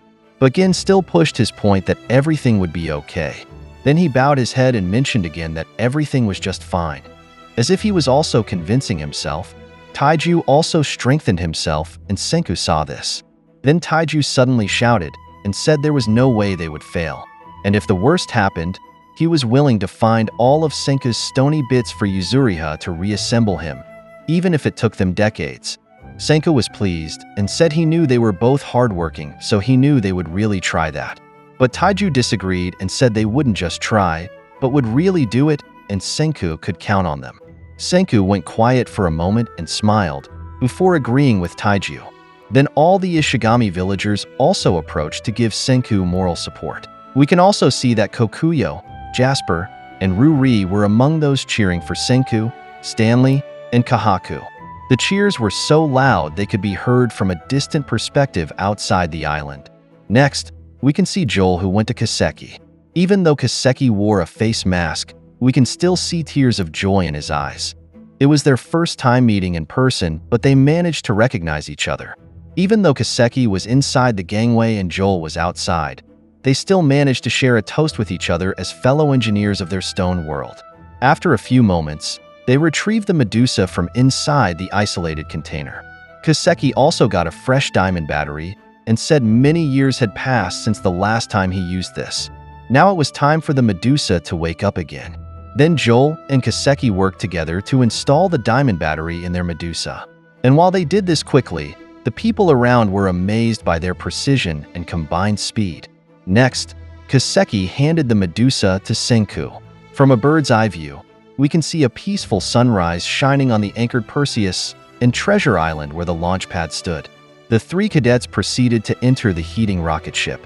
Kaseki seated the 3 in their module, and when he moved away, Senku activated the Medusa.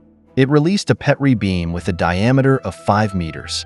Its diameter exceeded Senku's pod's enclosure, so the light could still be seen from the Perseus, where those who saw it became nervous. And after a few seconds, there was dead silence in the surroundings. Then Yo spoke from the command center and asked Zeno what they could do if the Medusa misfired again like what happened before. Zeno said they couldn't ascertain its cause, nor could they replicate the phenomenon. And because they had no alternate method, they just had to accept the risk that it might activate again in the coming days. In agreement, Ukyo said they had nothing else to do but cling to hope. We can now see that the petrification of Senku, Stanley, and Kahaku was successful. Meanwhile, Minami started live broadcasting on the Ryu TV channel and announced that the moon rocket launch was near. So on to the next step, the 10-second countdown for launch began. Magma, Mantle, and the whole world watching the live stream felt intense nervousness during the countdown. Even Zeno from the command center was anxious. At the 6th second, we can see the rocket engines heating up to the max in the launch pad area. The rumbling inside the space pods are already getting intense. But Senku couldn't feel this. In his mind, he said this was always how it felt during petrification. Extremely quiet with nothing heard from the outside world. He couldn't feel any vibrations either. But in Senku's mind, if he trusted that everything was going according to his and Zeno's plan, his assumption that they were at the 5th second of the countdown was correct. Then Senku suddenly laughed in his mind because he remembered something that happened when he was hit by the massive Petri beam. For 3,700 years he stayed awake because of his non-stop counting of every second that passed while he remained petrified. But now the opposite was happening because he was counting down in his mind. At the 2nd second, We can see the imagery in Senku's mind where doll versions of them could be seen floating in space with Taiju and Yuzuriha. At the final second of the countdown, the only thing in Senku's mind was this idea. Using humanity's wits together with the power of science, Senku and his companions managed to reverse the world's petrification back to point zero. And now they were departing from that very world. After the countdown, the rocket boosters began full throttle and the Senku 11 spacecraft flew into the air.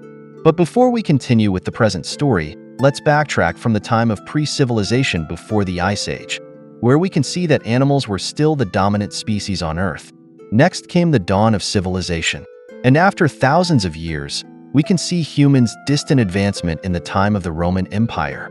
But nothing would compare to now in the time of modern civilization of the industrial and technological age. And in this time, a smart child who extremely loved science was born. We know him as Senku.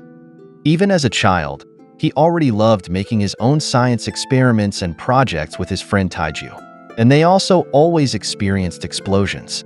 And here it is, the day of the first massive Petri beam phenomenon witnessed by Byakuya's space crew arrived. Everyone in the world remained statues.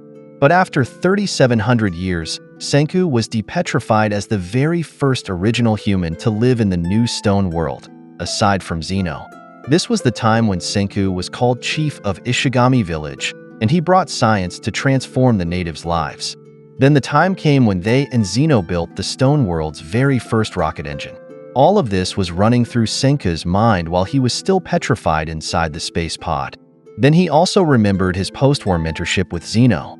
Now, we can see the world's memory when Byakuya was still alive and still collecting platinum from the river even though he was old. His whole life, he believed humanity would make a comeback, and the time would come when people would eat ramen in space again. Byakuya's faith in this was absolute.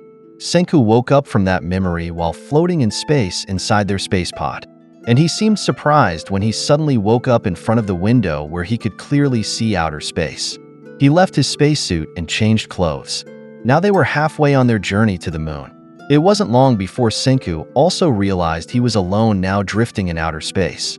Senku wondered why he was the only one awake and his companions were still petrified, especially since they needed Stanley now to pilot the docking controls. He wondered if there might be a problem with their resurrection watches. Then suddenly a voice spoke to Senku from the loudspeakers inside the space pod. The speaker assumed Senku was awake, and Senku recognized that Zeno was speaking. Senku told Zeno that he realized their gear wasn't broken, but Zeno deliberately made it happen that Senku would wake up alone first. Then Senku smiled and showed true happiness. Back in New Ishigami Village, we can see Zeno in the command center talking to Senku via radio, and Chelsea and Chrome were currently here too. Chelsea was impressed by Zeno's explanation that liquid flow wasn't normal in zero gravity, so their revival fluid might glitch. As a precaution, he released Senku's revival fluid a bit earlier. Senku complained because they could have told him about that precaution, but Senku suddenly stopped speaking when he realized the real reason why Zeno did this. Zeno smiled when he noticed Senku had already realized his reason. So Senku just told his mentor, "Sure, let's leave it at that." Gin was pleased with what he witnessed and just stayed quiet. Gin understood that Zeno and Byakuya used to be friends, along with the other NASA astronauts Lillian, Daria, Connie, Shamil, and Yakov. The real reason why Zeno set Senku's revival time earlier was to give Senku a moment of solitude in space, where he could freely weep and grieve alone. After a few moments, Stanley was also revived. When Stanley woke up, he found Senku still staring out the window. So Stanley quietly changed clothes and got a stick of chewing tobacco that Zeno gave. Because of Stanley's lack of shock, Senku immediately realized he knew about Zeno's plan to advance Senku's revival clock. So Senku asked Stanley about this. He asked if that was their plan, and he said they were like two creepy old dudes who doted on him. Stanley smiled at Senku's joke. Then he asked Senku if he had become soft in the head, because Stanley was just a soldier following orders. Senku laughed and again said, "Let's leave it at that." Zeno first told a story from the command center. During the 20th century, the scientists' original plans were to make a spaceship without any windows. But they say the astronauts protested against this. And this was because seeing outer space from the window with their own eyes was very vital for the crew's mental health. Stanley asked Zeno if their oxygen levels were okay. Zeno answered that because the labor needed for the docking procedure was still an unknown factor, he sent them lots of spare oxygen. So even if they wanted to wake their other companion now, they could do that without risk. The two suddenly looked at each other awkwardly as if they both forgot they had another companion. And right after Kahaku woke up, there were immediately quick motions inside the space pod. Kahaku was so excited to see outer space for the first time that she pressed her whole face against the glass window. Kahaku was also excited to experience zero gravity, and she said her weight felt so light. Senku told her she was getting too excited. Next, Senku took out packed meals from their food stock. Senku said Francois herself cooked their food and packed it using vinyl packs. From the image alone, we know what kind of food this is. Their meal for the day was space ramen, and it was even gleaming while Senku presented it. The three didn't seem to have trouble adjusting to how to eat ramen in zero gravity. Kahaku thoroughly enjoyed the space ramen they were eating, and Senku gave a fun fact about it. He said their ramen's flavor was exactly the same as the ramen that Byakuya's group ate in the 21st century. Kahaku felt empathy for what Senku said. She told Senku her realization that like Senku's father, they were also eating the same meal in outer space now. Then she asked Senku if it was possible that the space station where Byakuya came from was still floating somewhere in space near them. But Senku said no, because there was no one left in the world who could control and maintain the station. It fell thousands of years ago to Earth's surface like pieces of shooting stars. Kahaku became sad at what Senku said, but Senku broke the silence and just laughed. He told the two to forget what happened before. Like what Senku said, the old space station was also launched into space as piecemeal. This meant the parts of the whole space station would only dock when everything was in Earth orbit.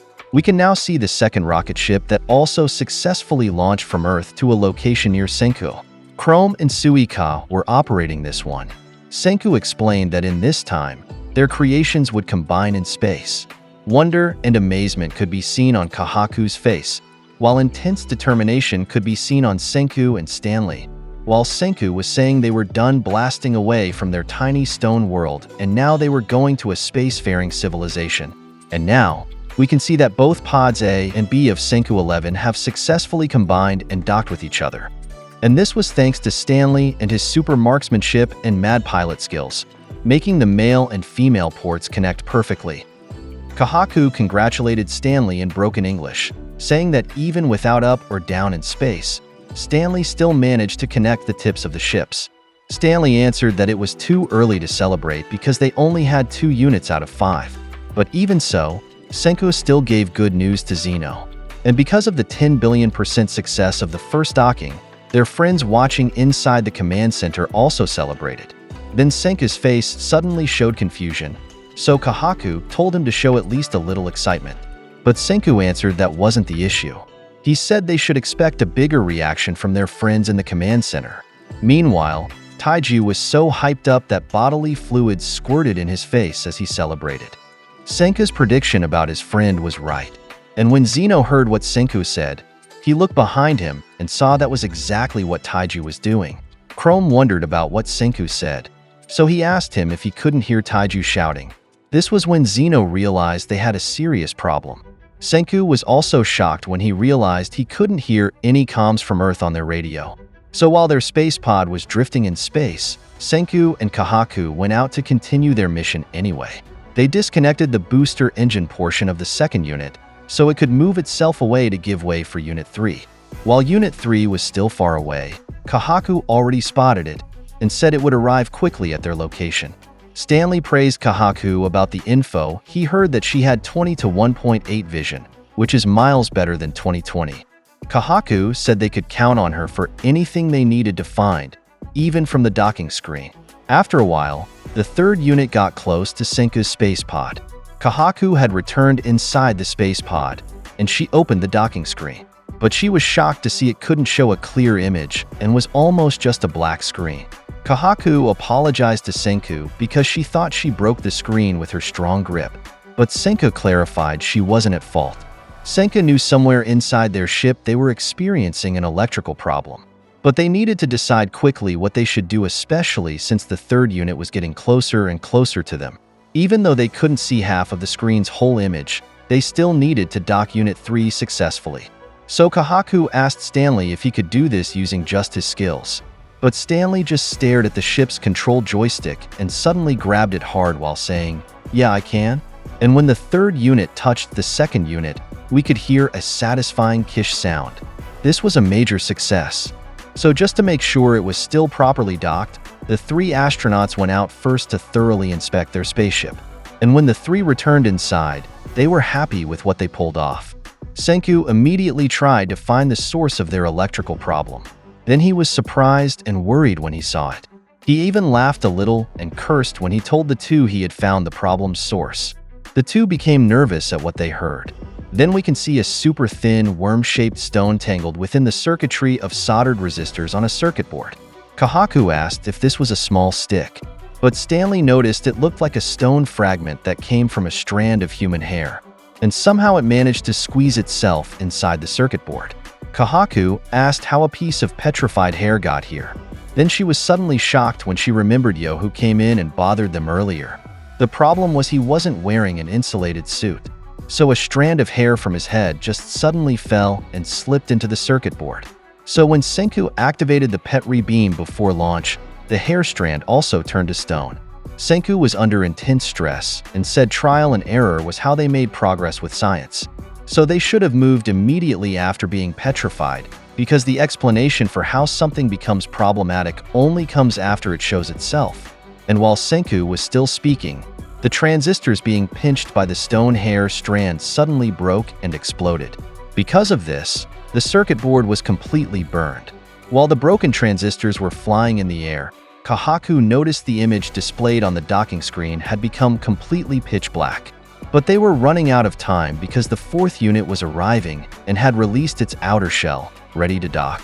Stanley saw this from the window, so he asked Senku if he could fix the damage on time. But Senku explained their condenser was fried. He couldn't tell yet how severe the circuitry damage was, so what they needed to do now was swap the entire power supply circuit with a new one. But the problem was, this wasn't available in outer space.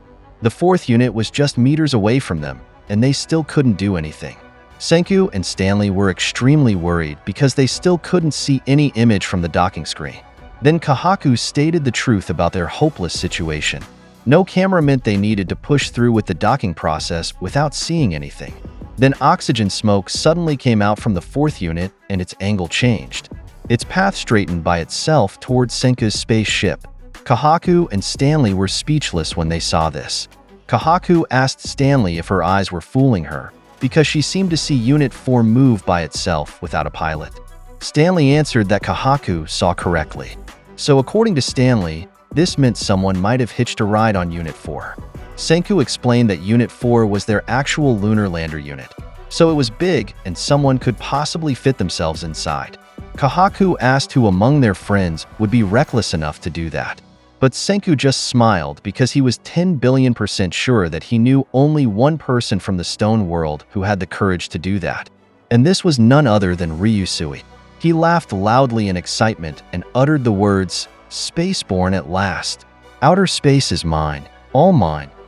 The people behind Zeno celebrated while he kept a poker face due to intense relief from the intense stress he felt.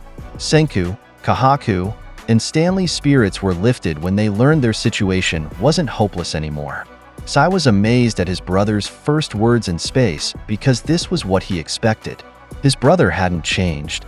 Francois was so happy for her master that she started getting teary-eyed. Nikki asked Zeno if he thought Senku would get that Ryusui plan to pilot Unit 4's docking himself, since Senku's incoming comms were still broken. Zeno said Nikki shouldn't worry because they were the most elegant trio of astronauts. Ryusui attempted to dock his unit. And while he was doing this, Stanley and Senku discussed that Ryusui needed to do a difficult maneuver because he lacked a reaction wheel in Unit 4. Kahaku wondered what they were talking about. A reaction wheel is a machine inside the spacecraft that uses spinning wheels to rotate the entire craft via gyroscopic principles. Stanley explained that it wasn't impossible for Ryusui to pilot Unit 4 by revving the engines, but he would burn a lot of precious fuel. Then Ryusui's spacecraft suddenly moved in a circular motion. The three were extremely surprised when they saw this. How could Ryusui adjust its angle? The people from the command center were also surprised how this happened.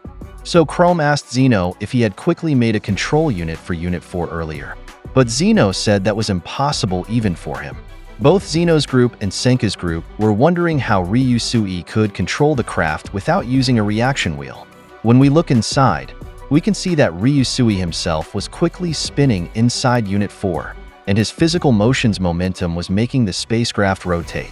Ryusui told everyone that when we desire to get something we don't have yet, it's only right that we make it ourselves. Hence, Ryusui himself was his own gyroscope, a human reaction wheel. Stanley and Kahaku couldn't believe what they learned, while Senku's stomach was hurting from laughing at Ryusui's crazy actions. Gin couldn't believe it either, and Zeno was extremely impressed by Ryusui's ability. Because of this, Unit 4 also successfully docked with the rest of Senku's spaceship. And because of the intense events, Senku decided to first get a marker to write Einstein's famous formula on his new clothes. So now they are all ready for the challenges coming their way. Next, the three welcomed Ryusui inside the spacecraft and gave him a warm welcome. And because of their impressive performances, the four of them did a group high five, or rather, high four. Gin was pleased, and the people in the command center also celebrated because they got through the stressful moments. And Gin mentioned that in the end, Ryusui still made it to space. Nikki reiterated what Gin said using Ryusui's own words. Space is now his. Gin told Nikki he knew everything that happened wasn't coincidence. Francois agreed with this and said Ryusui really anticipated this. This was why Ryusui continued his demanding training and persevered every day, even though he wasn't part of the three cadets anymore. And this was because desire is noble. Afterward, Ryusui handed Senku the replacement power supply circuit board he brought. Kahaku and Stanley also recognized it looked like the one that broke earlier. Senku was overjoyed because this made his repair work easier. According to him, nothing could be easier in the repair process than just swapping out a new part to replace the broken one. Because of this, Senku was very thankful to the control team from Earth. So now the spacecraft's incoming radio comms were repaired, and they could hear Zeno's voice again. Zeno asked them if his gift was elegant. He also explained that they could still hear them from space, so they knew they really needed a replacement circuit board, and they quickly sent it with Ryusui. Gin was stunned when he heard what happened, because this meant Ryusui just suddenly joined Unit 4's journey, and Chelsea and Suika were impressed because Ryusui just rode awake from launch until they reached near the moon. Meanwhile, inside the spaceship, Ryusui first borrowed the Medusa from Senku and said that if he was petrified first, he would just be like cargo. That way, he wouldn't need to join those using the ship's life support resources. Senku agreed and said he should just expect to be cozy inside. Because of all the changes that happened in the whole operation and the many new variables, Sai needed to recalculate many numbers. But he was happy doing his job. After a short while, Senku used the Medusa again to petrify all four of them inside. And after this, the spacecraft went on autopilot. While the four were still asleep, Zeno, Sai, and Ukyo were in charge of watching over the Senku 11's navigation. Using radio wave transmission, they could measure the Senku 11's current position based on transmission time. Zeno also explained that they got additional info from the radio waves using principles of Doppler effect. And this analysis gave them the spaceship's current speed. Taiju asked what Doppler effect was. So Chelsea explained to him that it was like when someone experiences an ambulance passing by with active speakers, its sound tone changes as it gets closer until it passes you and gets farther and farther away. Its sound waves stretch as it moves away, and this is the Doppler effect itself. Because of this, they could track the astronauts' movements in space, and based on that receive readings of their speed and position. Gin was delighted because waves were always positively useful for them. This was also like waves from cell phones and microwave ovens. Based on the data, Ukyo said Senku's current speed was 38,000 kilometers per hour. Yo was surprised by how high this value was. Minami also mentioned that even 21st century airplanes only reached 1,000 kilometers per hour. Tsukasa was impressed when they realized that spaceships were still really the fastest vehicles invented by humankind. After several days, The Senku 11 got closer and closer to the moon, and Kahaku and the three remained statues. The scientists in the command center worked non-stop day and night. And even though Chrome and others were falling asleep from extreme drowsiness, Zeno managed to stay alert and awake. After 3 days, Senku's scheduled depetrification activated, and they and Kahaku woke up. After Senku checked the ship's status, Kahaku looked outside the window and was extremely surprised and amazed at what she saw. Their current location was very close to the moon, and awe and wonder could be seen on Kahaku's face. She couldn't believe she was seeing the moon this close. Ryusui looked at the space sextant to navigate. Meanwhile, in the command center, Gin was surprised their astronauts were still using a sextant in the spaceship now. Gin was also holding a traditional sextant made by Chrome. Kinro asked if that was the tool they used for location when they were at sea. Chrome said he was correct, and they could use it in outer space too. They could know their position via glancing at the stars. Suika was pleased and said this was one of Chrome's creations using his flashes of inspiration. But Chrome acknowledged that he and Suika had the idea to make that as the newbie scientist tag team. Then Zeno explained this was an elegant low-tech solution that humanity also used during the early Apollo missions. Chrome and Suika fell to the floor when they realized their invention wasn't new anymore. But Ukyo still praised the primitive tool because it could still help their friends navigate to the moon. Zeno mentioned this became even more important when their space crew reached the far side of the moon, because at that time, all their communications would be cut off, so they would need to rely on their own eyes and measurements to navigate in space.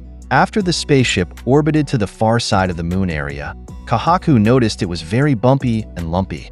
So Senku explained that only one side of the moon was always visible from Earth, so normal people didn't know that the moon's backside was an ugly mess. All the craters it had served as evidence that the moon took many meteorite strikes to protect Earth. Kahaku was amazed to learn that, unbeknownst to them all, it had long been protecting the people of the Earth.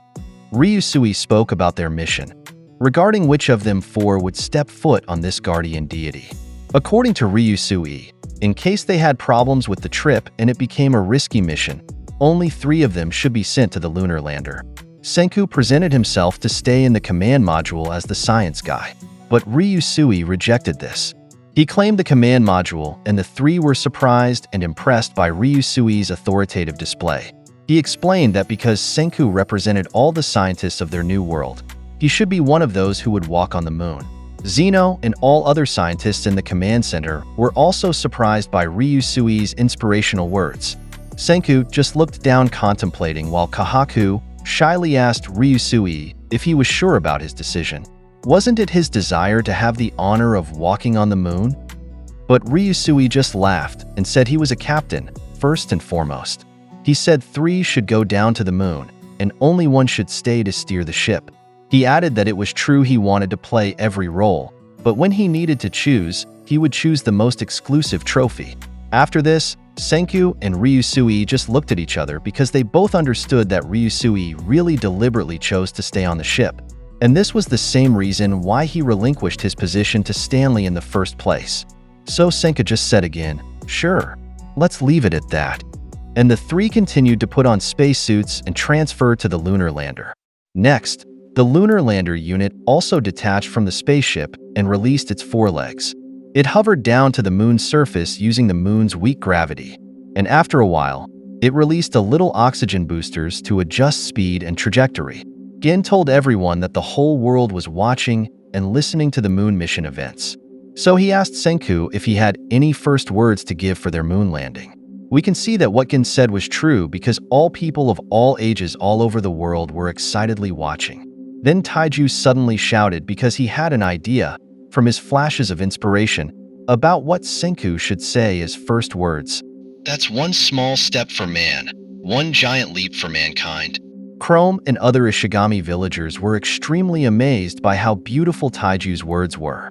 But Gin immediately scolded Taiju because he just mentioned Neil Armstrong's exact first words as the first human to walk on the moon.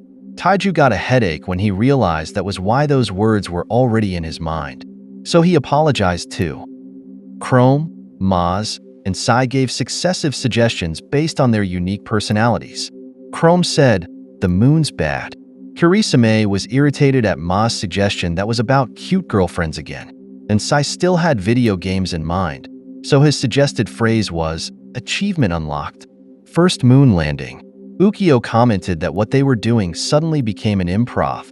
Gin said they should let their astronauts decide what to say, but Senku just said he wasn't thinking about what he should say. His radio contacts got angry because they expected that from him too. But while the lunar lander was in landing motion, Senku still had time to speak. He said that compared to the 20th century moon landings, their current mission was more meaningful. When the lunar lander's door opened, Senku continued speaking. If they failed in their fight against Y-Man, humanity was doomed. But if they managed to win the fight, the secrets of petrification science would be theirs. And with all of this in mind, Senku finally mentioned his first words while going down to the moon's surface. With all of humanity on the line, we're taking this first giant step into the battle for future science, so get excited. After he spoke, he perfectly timed taking his first step on the moon. In the next scene, as soon as Senku and his companions set foot on the moon, he reflected in his thoughts that they had started anew in a primeval world, and they strived to reach the summit one step at a time, until at last they reached the moon's surface. The spectators watching their mission broadcast erupted in cheers, while Zeno commented that they would finally confront the unknown entity called Y-Man, though he added that they had limited weapons, such as the grenade net launcher Chrome pointed. Tsukasa agreed with that, and mentioned that they should add their Medusa capsule to the list. While Kahaku was holding it, Chelsea was startled because she hadn't thought of it immediately. She explained that sound doesn't travel in the vacuum of space, so the Medusa wouldn't work in its normal way, which confused Kinro and Ginro about what that meant. Ryusui explained that the Petri beam was both a weapon and a healing lifeline. He explained that the capsule was filled with air, so the mic inside it could transmit their voices to activate the device. Kahaku was excited about this and almost activated it while explaining that they could throw it at the enemy and say 10 meters 1 second. But fortunately, Senku and Stanley stopped her in time. Because of this, she had a whoops moment and admitted she almost ruined their plan, which caused extraordinary anxiety among the people on Earth and prompted Gin to comment that Kahaku's presence bodes ill. After that, Stanley told them they could talk more later, to which Senku agreed and said there was no sense in wasting oxygen there, while Kahaku urged them to execute their mission hard and fast. While the three rode in the moon buggy, Minami asked if that was all and if there wasn't any profound sense of romance about being on the moon. Gin responded that they had one soldier, one efficiency aficionado, and one lady who goes hard and fast. The golden trio that prioritized speed. The three continued their journey across the moon's surface to search for Y-Man, and as they explored the area, Zeno informed them that their destination was the Taurus Littrow Valley, and Chelsea added that it was also the neck of the bunny of the moon. She explained that their satellite had confirmed an inexplicable dark stain on its surface. Stanley explained that they could be spotted by the enemy from afar in this tricked-out lunar rover, to which Senku replied that it was better than landing smack dab in the heart of darkness. Before long, with Kahaku's sharp eyes, she noticed something resembling an Apollo Elm shelter to their side. And when they looked more carefully, they also saw a USA flag that had deteriorated in color and turned white due to direct exposure to cosmic rays. Kahaku commented that it seemed Y-Man's location just happened to be close to the spot where humanity had left its flag. Senka grinned and said that something seemed off to Kahaku as well, and he pointed out that the moon was huge, so there must be a reason for this coincidence. Stanley warned them not to assume anything about this enemy as it could lead to their death. As they approached the shelter, we were shown what appeared to be a rover facing them. Stanley added that the only way to find out was to go there and see for themselves. Because of this, they decided to continue approaching. However, while doing so, Senku suddenly called out to Kahaku and requested her to unseal the Medusa capsule, which startled her. She asked if Senku was sure about that, and since when did he say please? Kahaku took out the Medusa capsule and asked if he really wanted her to open it, to which Senku agreed and asked her to hurry. Because of this, Kahaku began turning the capsule to open it, but before she could fully do so, Stanley quickly grabbed her wrist with a shocked expression. Senko also turned to her and asked in surprise what she was thinking, while Ukyo pointed out that Senko hadn't been speaking earlier. Kahaku's eyes widened in shock, and this reminded Ukyo of what happened to Gin and Yo even though they had placed the Medusa in a vacuum tube. Soon after, he realized that it was a fake transmission and that frequency was just mimicking Senku's voice. However, it was too late as Kahaku had already partially opened the capsule, and it began to glow. Y-Man eerily thanked them for unlocking it using Senku's voice. The Medusa clicked at this point, and because of that, Stanley quickly took action and crashed their buggy to propel them away from it. Senku tried to order Kahaku to throw it, but he quickly stopped when he saw that Kahaku was already in position to do so. After Kahaku gained momentum, she threw it powerfully into the air, and Senku commented that it was a perfect toss, courtesy of Kahaku's crazy physical prowess. Stanley also explained here that the moon's gravity was only 1/6 compared to what they were used to, which meant Kahaku's throwing distance was 6 times greater there, so he remarked that it wasn't bad. Before long, the Medusa began emitting an eerie glow, and it appeared to become like a firework in the sky while the three watched it. It was also clearly visible from the spaceship, causing concern among those in the control room and Ryusui. As Kahaku observed it, she noticed something again, which made her comment that it was finally within sight. It turned out they had gotten close to the ominous dark stain they had seen through the telescope, and she added that this appeared to be what was behind it. Senku's eyes seemed to gleam as he turned while commenting that he understood now. At last, he said, the whole mystery was coming together. The perpetrator behind the flash of light that had turned humanity to stone thousands of years ago. Their friends' faces showed shock and concern as they listened to him say that all along, this whole time, closer than they knew, the one he was talking to was Y-Man. At last, the massive stain they were seeing was clear, writhing around on the moon's surface. The concern was evident on the faces of the people in the control room on Earth, and here Chrome shouted, asking what had happened and who they saw on the moon. Following that, it was revealed that the black smudge they saw through the space telescope was made up of mountains of Medusas, scattered all around. The three showed complete shock on their faces while observing this. They remembered Kahaku's observation that this spot changed slightly over time, and it seemed this construction was the reason for that. When Kahaku examined the Medusas closely, she immediately ran toward them, but Stanley stopped her. She noticed the Medusa she had thrown earlier floating above the other Medusas in the area. Senku pondered about their enemy mimicking his voice, and while staring at the Medusa in the capsule, he stated that only they would try to sabotage their plan using that false transmission. When his addressee didn't respond, he pointed out that he knew it could speak using radio waves whether in English or Japanese. Before long, the voice that had activated the Medusa earlier suddenly responded and agreed with Senku, which startled Zeno and others in the control room. While we returned to a point in time in their journey, Senku added that all along, this whole time, closer than they knew, these small devices were the Medusas, and these devices were the machine life forms that formed Y-Man. Everyone's eyes widened at this revelation, while the Medusa inside the capsule continued floating like a god. The voice coming from it suddenly asked if they wanted to die, which sent chills through Senku and the others. Gin also became nervous because he remembered it was the same message they heard from Y-Man before, and he also questioned why this was happening now, at this very moment, just after their astronauts had avoided a blast from the Petri beam. He sweated profusely while thinking about this, while Chrome said to wait a moment and pointed out that maybe the Medusas or Y-Man weren't trying to destroy them all. Here they realized that maybe the Medusas were trying to petrify them because they didn't want them to die. Senku grinned while observing these things, while Gin, after thinking for a moment, called out to him. He explained that he really didn't know if their new friends were capable of honest communication, but in any situation, negotiating with a new political group always begins, historically and universally, with the immediate offering of a gift. Senku thought about this, while Kahaku commented that they hadn't brought anything there. She added that besides, what kind of gift would make sense for those things, and she wondered if these devices were even alive. Senku started thinking, and declared they must operate according to replicable rules. As long as there were rules, there was science at work. His eyes gleamed and he began to grin, and added here that the only thing they were sure of was that these beings took the trouble to ask if they wanted to die.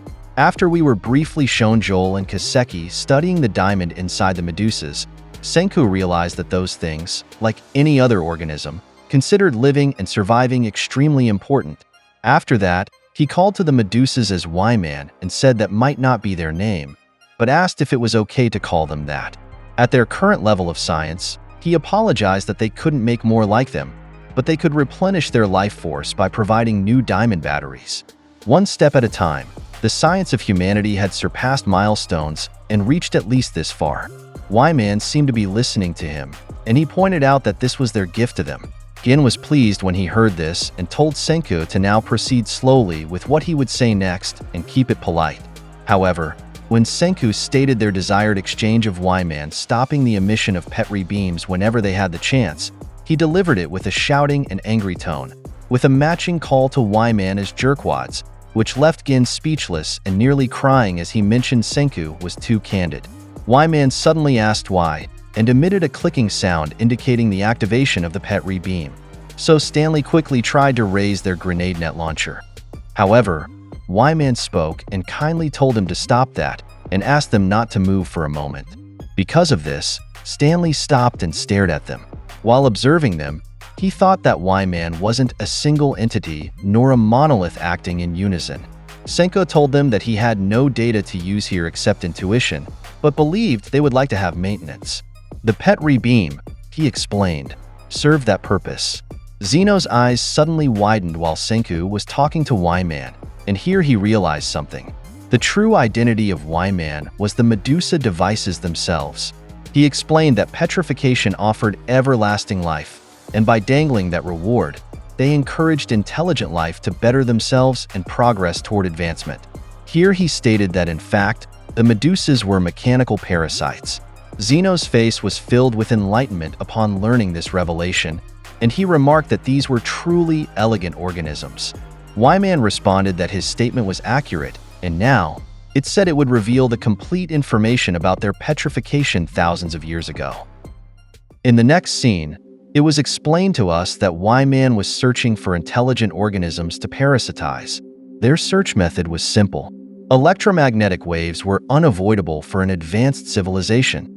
This meant that if the waves emanating from a planet showed any regularity, it indicated an advanced civilization. After that, we were shown the time of the first descent of several Medusa on Earth that caused the petrification of swallows in different parts of the world.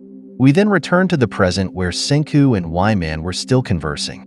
Senku commented after hearing Y-Man's information about the petrification thousands of years ago that it really brings back memories. Afterward, he also asked why they turned the swallows to stone before humanity, and if it was a test run. Y-Man responded that it was a standard parasitism process. He explained that the advanced party selected an arbitrary species, and the targeting was based on the DNA of those fortunate organisms. Chelsea questioned his use of the word fortunate, saying it was as if he was suggesting that the swallows were lucky to be petrified.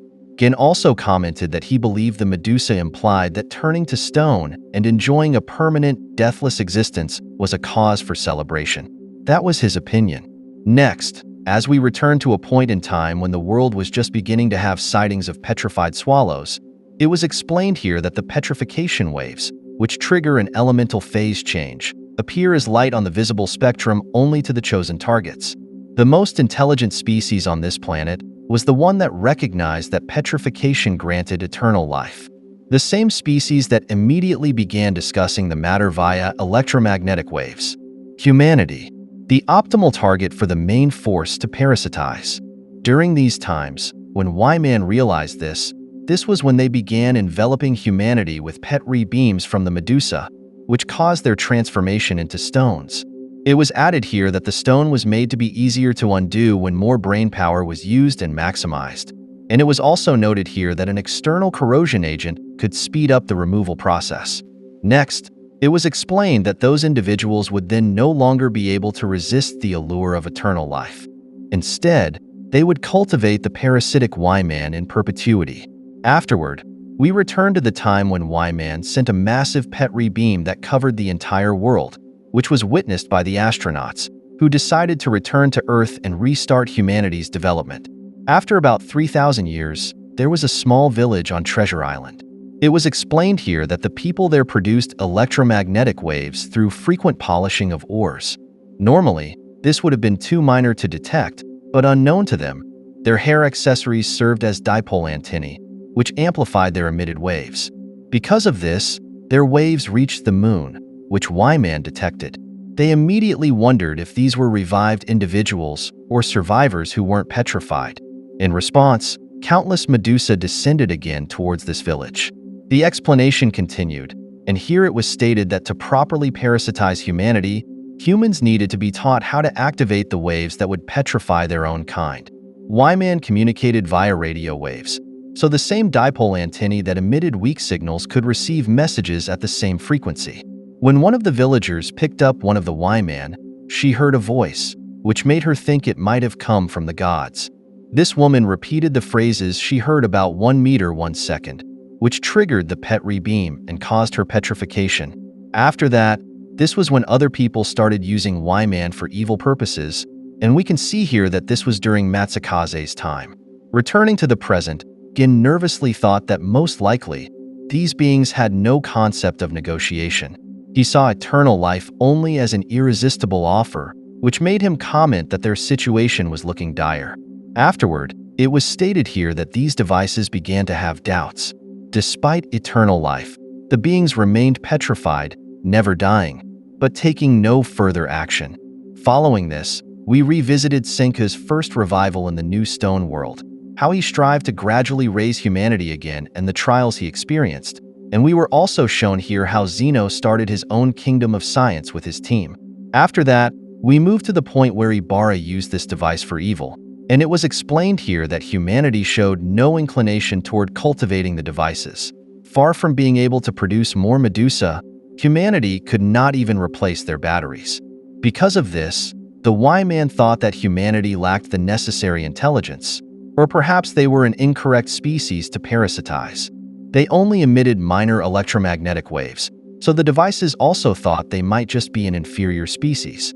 However, everything seemed to change when Senku decided they would create a GPS that could emit extremely powerful radio waves.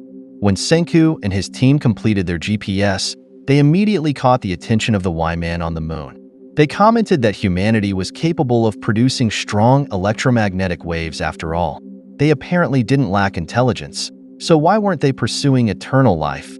And why didn't they desire to be petrified?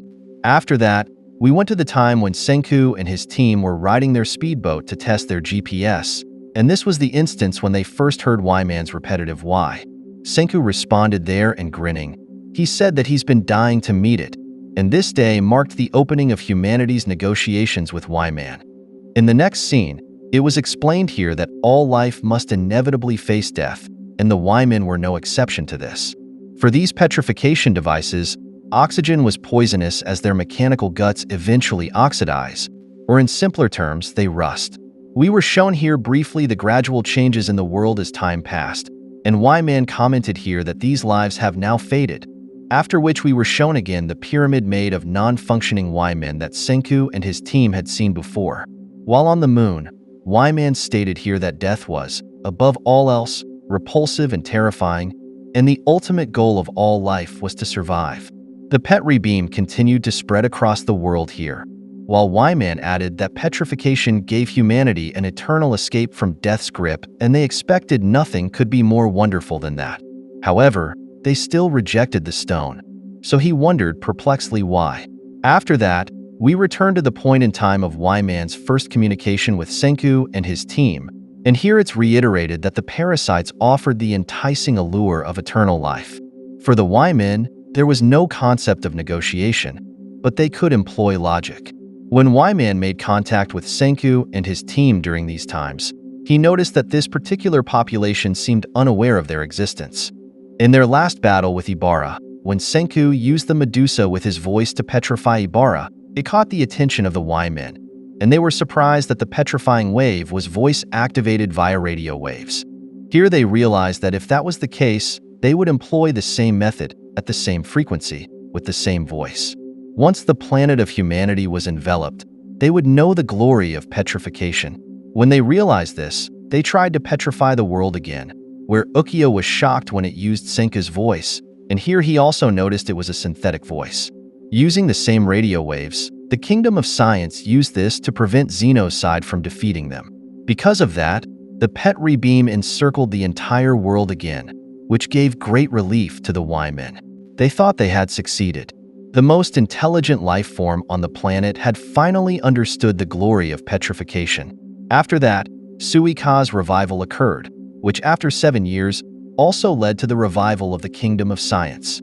Here Tsukasa and Senku discussed that eternal life was a taboo, Y-Man's Dr. Stone that wasn't for humanity, their own forbidden fruit. The story continued, and during this time, once more, humanity began exchanging radio waves while reviving the petrified population. The Y-Men wondered why they rejected everlasting life, and the logic didn't seem apparent. Because of that, they thought that perhaps humanity actually wanted to die, and it seemed this was the reason why they asked that horrifying question to Senku and his team. Afterward, we revisited the time when Senku and his team placed their Medusa in a vacuum tube. After they sealed it, Y-Man wondered where it was and also noticed that its poison, oxygen, was gone, which caused its mobility to return. The Medusa began to rattle, which made Yo and Gin nervous, and it appeared that Y-Man was thinking here that he needed to unleash the petrifying wave to inform the intelligent life forms of their existence. This was when the previous mysterious activation of the Medusa occurred without anyone giving it commands. In the present, Senku commented that, of course, what happened during those hours wasn't a misfire, but an intentional act, to which Y-Man responded that his statement was accurate. After that, Senku thought for a moment and soon commented that this is great, and there was just one point they needed to clear up, which confused Taiju as he wondered if it was really just one point since he was still very confused about what was happening. Gin volunteered to summarize it. After petrifying the smartest beings, Y-Man thought they would be grateful for eternal life and offer to serve them. That was their goal from the start. Senku shouted that he understood they just wanted to use their science to replace their batteries and make more Y-Men, but by sealing humanity in stone for thousands of years, they destroyed the scientific civilization that was key to the whole operation. He asked why they sabotaged their own plan like that. The Y-Men fell silent for a moment, but soon explained that when they arrived on the moon, they found abandoned space travel equipment, which was an implication of intelligent life. The undoing of petrification was faster through high brain activity, but humanity still needed several thousand years to awaken, which indicated they didn't meet the Y-Men's initial expectations of intelligence. Chrome became irritated at this, so Gin quickly said that anger and indignation wouldn't help them, while Xeno pointed out that they were just explaining the truth in their own way. Senku responded and said that perhaps their science was lacking a bit. He asked how the Y-Men defied gravity and how they managed to float like they were doing. He said he didn't have any clue how that was happening, but he was ready to learn. He explained that humanity's full-blown scientific civilization was only a few thousand years old. He said that their lives might be fleeting, but they've got 7 billion people to pick up where the last folks left off. That's how they make progress at dizzying speeds. While Y-Man continued to listen, Senku added that on that note, he wanted to negotiate. Just him and it, face to face. Ukyo wondered what Senku meant by that, as did the other scientists listening to him. Gin became nervous here because he thought Senku didn't want the world to hear their conversation. Xeno also wondered how they would do that because private talks meant they somehow needed to contain the radio waves without any leaks. In Senku and his team's situation, countless Y-Men began moving toward the 3 astronauts. Kahaku's eyes widened here when she and Stanley noticed that these beings were moving them away from Senku, while at the same time surrounding him. Soon, numerous Medusa gradually surrounded Senku, and they lifted him by creating a platform. A massive sphere made of Y-Men formed here, with Senku inside, while Kahaku and Stanley remained outside. Senku stood here while the Y-Man they were talking to floated right in front of him. Next, it was explained that the Y-Men transmitted information solely through electromagnetic waves. So any transmissions within a sealed sphere would be contained and unavailable to outside parties. Senku began speaking here and said that if they were willing to lend them their bodies, they would have a real shot at this. It would sound crazy, but he asked the Y-Men to hear him out. The Y-Men asked what he meant by lending their bodies to him, to which he seriously replied that the whole universe had better get excited about this. The time has come for this battle between Senku and the force behind the petrification known as Y-Man. The fate of all humanity would be decided by this showdown. The shock was visible on the faces of those in the control room and Ryusui when they saw Senku being surrounded by countless Medusa devices. The inexplicable anxiety was evident on Gen's face while he observed these events. While inside the Y-Man sphere, Senku commented that he couldn't imagine how the mechanics of Y-Man's floating ability worked. Y-Man responded that they were indeed floating, and he created an example. Y-Man sent a signal to the other Medusa devices, and they gradually formed a skeleton, explaining that they were capable of assuming human forms. Following that, Y-Man created a large skull with a frightening yet cool appearance. While observing this, Senku said he got an idea from this concept of ignoring gravity. Senku began conversing with Y-Man, who listened attentively to their serious discussion. Outside the sphere, Kahaku commented that it seemed they needed to stay in the fight without any clue about what Senku and Y-Man were discussing inside, while Stanley added that the conversation between those two was taking quite long. In his mind, he also said he should prepare for the worst because Senku might have already been petrified in there. Suddenly, several Medusa devices flew away from the sphere, and Y-Man began to explain that humanity lacked the necessary intellect to replicate their kind. Therefore, they had decided to leave planet Earth to search for another one. They also said they would give them the gift of petrification so they shouldn't run, which made Kahaku and Stanley anxious. Several Medusa devices flew around and began to glow while approaching them, prompting Stanley to quickly aim their grenade net launcher at them. The main Y-Man sent signals again to the other Medusa devices, and they suddenly stopped. They just glowed while floating, while Stanley continued aiming their grenade net launcher at them. The Y-Man sphere disappeared there, and Senku saw them, which worried him and took his attention. Y-Man observed their weapon and contemplated the outcome if Stanley were to shoot. He pointed out that it was in the perfect line of fire and many of them would die. Stanley responded that he wouldn't shoot as long as they didn't charge. Kahaku interjected and said that while she wasn't sure what Senku said during their conversation, they needed to keep Y-Man at the bargaining table. Keeping him there was all they could do. Senku grinned at that and told Y-Man that he knew they as parasites weren't brainless enough to fight against their own hosts. But going back to what he was explaining earlier, they should forget about searching for another planet and work with them instead. If that happened, humanity and Y-Man might be able to create something truly out of this world. Y-Man responded that the probability of that plan succeeding was near zero, which Senku questioned and said sounds about right. Senku pulled out a primitive hammer from his pocket and added that nevertheless, near zero isn't zero, not when it comes to them. They should look at him as an example. This smooth and shiny monkey had arrived in the stone world with nothing, and in just 10 years, they were now on the moon. He raised his primitive hammer and pointed it at Y-Man to prove his point. Afterwards, Y-Man began to rise into the air and said they couldn't honor his request. Abandonment was the fate of their kind, and they would search for other planets and more intelligent organisms. This made Senku and Zeno furrow their brows. Y-Man suddenly added that, however, he may be taken by them and only him. He explained that this body was theirs to destroy and kill. He pointed out that Senku was talking about a creation that was out of this world, and it was giving him excitement. The probability was near 0%, but it was enough for one to bet everything on humanity. Y-Man asked if that was acceptable while approaching Senku's palms, to which Senku happily agreed. After that, the other Medusa devices finally flew away from the moon, and then Senku and his group boarded their space shelter to return to the spaceship. While they were heading back, Senku explained here that Y-Man had abandoned their plans to parasitize Earth and vanished into the depths of space, and would never unleash the Petri beam again. As a reward, their trophy was a single piece of futuristic science.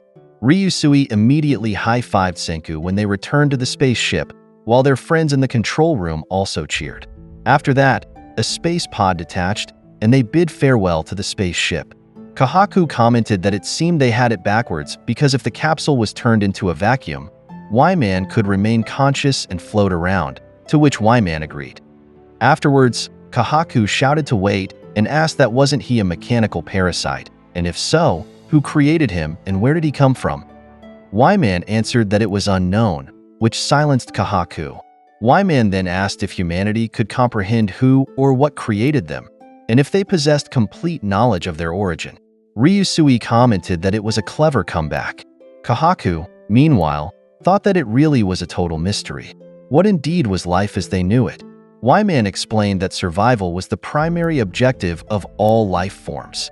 Because he thought of that, he also asked why humans didn't want to be petrified and why they rejected the promise of eternal life. Senku answered that it was because it didn't excite him. Ryusui also responded that there was nothing fun about being frozen in stone, while Kahaku said her mind almost immediately faded when it happened. Y-Man commented that what they were saying was incomprehensible and it was a disadvantageous decision for any organism. So why? Senku shouted that he's one to talk because of all the Y-Men. Only he remained because he got hyped up by his idea. What Y-Man said earlier had nothing to do with survival, and he added that asking why about all these unknowns was what got them excited. Abnormal or not, they were 10 billion% guaranteed to have this weird urge.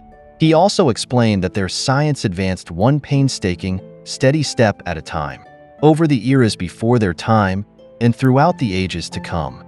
After that, their vessel gradually entered Earth's atmosphere. Their pod began to ignite due to frictional heating, and upon reaching sufficient height, they activated the parachute that would slow their descent. Upon reaching the ocean, their floating device also activated. After several days, the new Perseus and aircraft picked them up. Upon their return to the Kingdom of Science, they held an awarding ceremony for the astronauts, and each one of them was awarded a special medal for their bravery and strength, which they happily accepted with their heads held high. Following that, he gave each of his close friends his signature high five as gratitude for their trust, courage, and help in reaching what they had achieved today. And now, Y-Man had returned with them to Earth. In the next scene, after several years, we were shown that they had built a large city in America. In a room, Gin was speaking with several scientists about something while wearing a suit and tie. Afterward, he boarded a flying boat back to Japan, where Francois, Max, and Suika greeted him. He commented that after switching back, there was something about his old outfit that just felt right. Following that, they boarded a car driven by Francois. He mentioned how brutal it was, wondering how long it had been since he'd been home to Japan. He was a mentalist by trade, not a diplomat. Francois answered that bringing together the nations of their new world required explanation and negotiation, so his skills were indispensable. Gin just accepted that reason and added that nevertheless, he needed to return home for this specific occasion, for the wedding of his beloved friends Taiju and Yuzuriha. The scene shifted to the said wedding, where the newly united couple was overjoyed, along with their parents and friends who attended. Gin was shocked when he learned from the two that this was day 2 of their wedding. Yuzuriha explained that this way, more of their friends could attend, while Taiju just shouted bring it on and the more celebration, the merrier. Kahaku interjected and explained that the science team was busy, so Senku and his team had to leave right after day 1, to which Gin said that was reasonable since it usually only lasted 1 day anyway. On the other side, Stanley and Yo showed off as they shot the flying balloons. Maz was flirting with women, which silenced Kirisame and Amaryllis. Chelsea also arrived there carrying minerals, and when Soyuz polished it, a shiny thing was revealed. Suddenly, Kahaku thought this was a good time to ask something, where she approached Ruri and asked about her and Chrome, which surprised and made her blush. This immediately caught Luna's attention, and she thought it was time for this smooth operator to listen. She added that it's not like she was dying to hear tips on how to get a scientist, like it was not obvious, which made Carlos and Max stare with a poker face at her.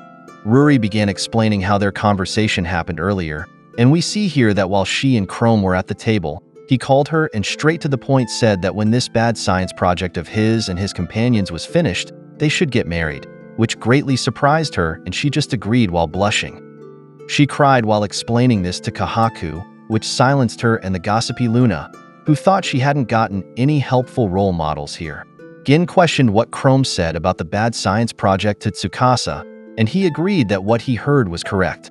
He also explained that with each step science takes, the rules governing their world would inevitably change. He added that he yoga, Zeno, and he once killed to prevent the rebirth of old world's hierarchies. But at this point, the idea of such a grim future was a distant memory.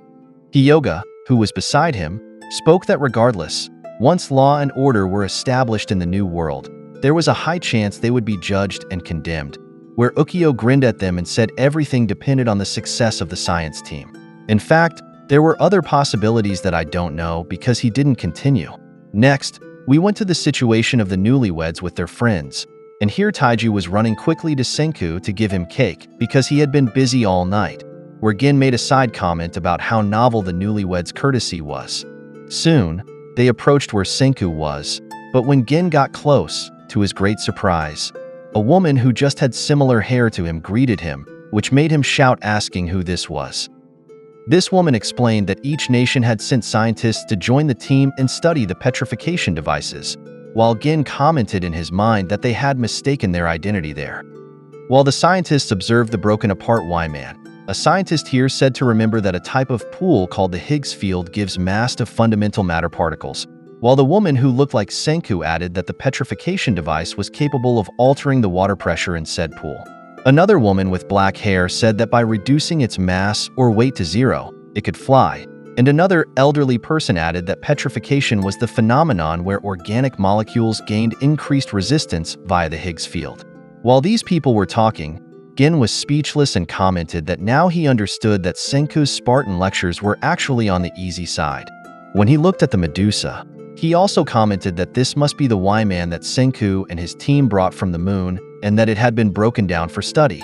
However, a female scientist told him no, that was just one of many broken ones, and a male scientist said that the all-important living specimen was in the inner chamber where Dr. Senku and his team were handling their special project. After that, they reached a hallway blocked by a high warning door, which made Yuzuriha wonder if this was what Chrome called the bad science project. Taiju shouted at Senku with complete joy that today was the big day because he was finally married to Yuzuriha, where Yuzuriha pointed out that he had said that yesterday. When they opened the door, they saw Senku tinkering with what appeared to be an intricate device, and Taiju's eyes gleamed while looking at it.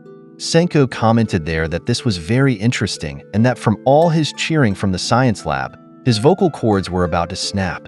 When he said this, he wondered because this little back and forth sounded familiar, where Taiju laughed while Yuzuriha said they brought cake for him and the science team.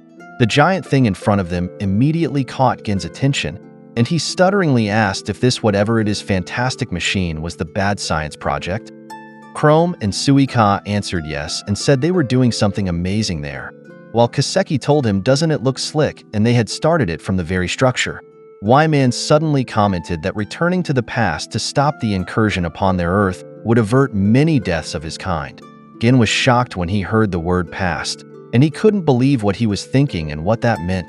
Senka grinned at that and soon pointed out that they were building a time machine there, while showing us its amazing appearance. The disbelief was clearly visible on Gin's face at what he was seeing, and even Ukio was in awe of it.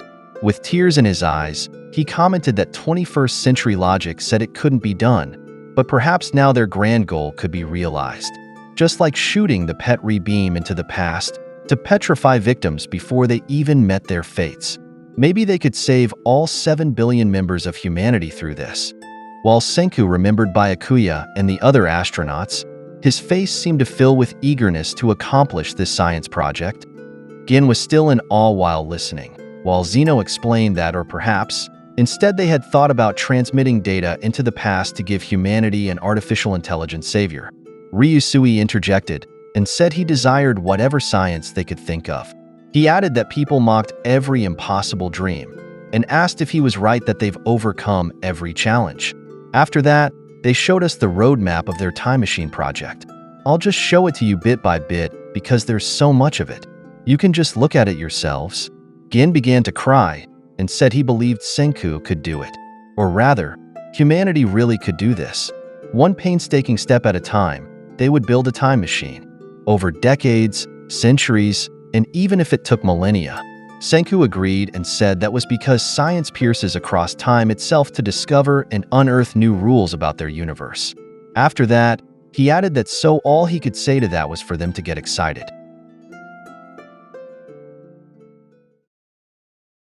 In the next scene, Senku is seen completely out of breath. He couldn't understand what was happening or where he had ended up. When he looked at his hands and his surroundings, He was shocked to realize he was floating in the ocean. But instead of panicking, he just laughed. He couldn't remember why he was alone there in the open sea. So he tried hard to recall what happened because it seemed no rescue would come for him. Since the big reset of human civilization, he knew it would be impossible to search for someone in the ocean. When he looked around, he couldn't see any land. So he thought there was no point in swimming. He was 10 billion% sure he wouldn't survive that and death would be unavoidable. But he smiled and just commented, "Yeah, right," as if he would accept that so easily. They had started on a primitive planet and slowly but surely rebuilt civilization from scratch to reach that point. So, he declared it was time for terraforming. What did it matter if he was lost at sea? He just needed to start from scratch again. And because of that, he felt excited. He thought about how long he could survive and realized how long it would take for the salt water to drain his body heat. When Senku touched his skin, he noticed it was coated with oil. That's when he realized that applying oil to his body provided a primitive dry suit that would help him withstand the cold water. Mecha Senku explained that compared to water, oil has lower thermal conductivity. If you try to chill oil and water at the same temperature in the refrigerator and put your finger in them, the water feels colder. Senku thought that he must have done this to himself. He looked at the bags he was carrying to find other clues. He had revival fluid, but less than what he usually carried. He only had enough for 3 people. He was also carrying one of their DIY earpieces. When he put it in his ear, he heard a buzzing sound. He then noticed something and started swimming. However, Senku said swimming with clothes on was difficult. Fortunately, he had gone through hellish astronaut training and had practiced this. The earpiece kept buzzing in his ear, and he was surprised when he saw a statue in the water. It was Kahaku's statue. Upon seeing it, he thought that the signal he was hearing in the earpiece might have come from her life jacket's beacon. Senku smiled again because now he remembered. Everything was coming back to him, hard and fast, down to the last detail. They were on an airplane during a storm. Taiju had announced how happy he was that everyone came along for their honeymoon. He said it was more fun that way, but Senku wasn't pleased about this. Kahaku and the others knew that Mr. Efficiency Senku wouldn't leave just for fun. They were right to think that because Senku said Norway was the only place that had the rare ingredient he was looking for. That was a real treasure. If he could bring that ingredient back, it meant they would make progress along with their futuristic New World crafting world map. According to Ginro, they were there to guard that treasure. But Senku replied that he didn't need all of them there. Gin then said that after all the hellish labor he had put them through, they should at least be allowed to go on vacation. Because of that, Chelsea said their bestie Gin had the right idea. The Medusa was also part of that trip. It wanted to witness the future crafting while humanity progressed.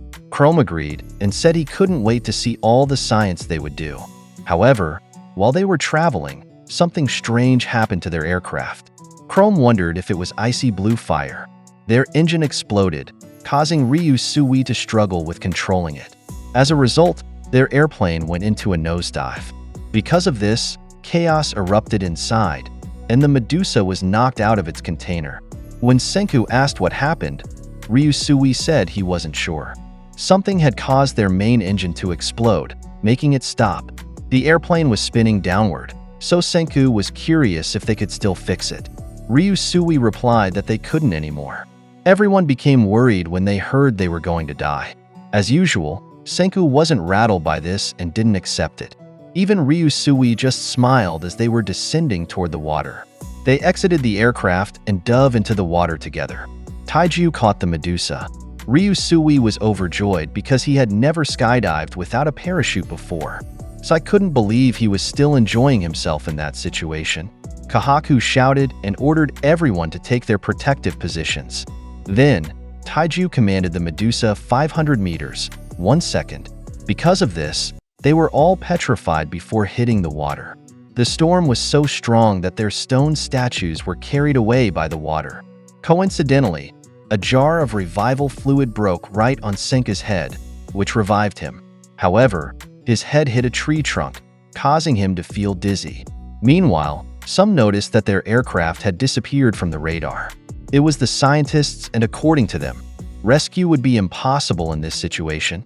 Even if they managed a water landing against all odds, they couldn't expect to survive in the open ocean. Zeno remarked that thinking this way was normal, but only if you didn't know Senku. Back to the present, Senku used another jar of revival fluid on Kahaku. At last, she was revived. When she saw Senku in front of her, she couldn't help but hug him, which surprised Senku. He gave her 10 billion points because she had curled up like a ball to minimize heat loss. But Kahaku was surprised that he didn't even blush a little. Senku replied that there was no time for nonsense since it was an emergency. Nevertheless, Kahaku knew that he could have just hauled her as a statue. That would have been the easiest way to keep her alive. But he chose to revive her as someone who could share the risks and help push forward as his partner. Senku agreed with this. Kahaku was about to say something but suddenly got distracted when, with her incredibly clear eyesight, she noticed something in the distance. She quickly swam toward a floating tree trunk. She said that as a woman who lived by water, she was ready to build whatever they needed. There in the open seas, they would restore scientific civilization. That night, Senku was amazed when she caught a huge fish. At last, the aqua warrior Kahaku had joined the party. They stayed there on the tree trunk that night. The next day, Senku collected seaweed and used it to make rope, which Kahaku then used to tie together the floating tree trunks there. She said that she and Senku were extremely lucky. The storm might have helped. She couldn't believe they had found so much driftwood, seaweed, and other floating debris there. Senku replied that it was too convenient, and there was always a logical answer behind coincidences. The fact is, they were in the Sargasso Sea, or which she may know better as the Bermuda Triangle. However, Kahaku said she hadn't heard about it before. Senku explained that it was a patch of still water surrounded by swirling currents. This meant that debris and flotsam gathered there. From what Kahaku knew about Ryusui and his impressive piloting skills, he probably read the wind and water to ensure they would splash down in that area. However, she wondered where that leaves them. Senku just answered that adrift and floating. He added that escaping the Bermuda Triangle was 10 billion% impossible. The next day, Senku picked up another signal on his earpiece. When they observed their surroundings, they saw their other companions not far away. It turned out to be the off-inspired science user Chrome and the hardworking science user Suika, who then joined their party. Chrome couldn't believe that Senku had used the remaining revival fluid on them. He questioned whether he should have saved some for Taiju. That stamina monster could have been handy. In the background, Kahaku and Suika were overjoyed to see each other again. According to Senku, he might die waiting to get lucky. Anyway, they needed a labor force. They expanded their makeshift raft using the floating tree trunks in the water. Meanwhile, Kahaku caught another large fish. Senku was amazed at how they handled the fish. After all, they were from the water tribe. They cooked the sliced fish, and as a result, they obtained fish oil. Senku was pleased because that was what they used for lamps during the Edo period. He said they could ignite the fish oil to boil water and collect its drippings. That simple still would provide them with drinking water. Besides that, he explained that palm trees yield coconut sugar, and if they ferment it, they would have booze. And if they distill it, they would get high-proof alcohol. Kahaku asked what the alcohol was for. She said they're bigger things they should be worried about. Chrome explained that if they take the alcohol and add to it the miracle fluid known as nitric acid, then they would have more revival fluid. They continued drifting in the ocean, and before long, they found Ukio's stone statue. Suika sprinkled their remaining revival fluid on him, but nothing happened. Chrome asked if they would start from scratch in the open sea until they could make a mini revival fluid factory. Senku agreed, but the problem was there was no nitric acid around, and it was a key ingredient for that.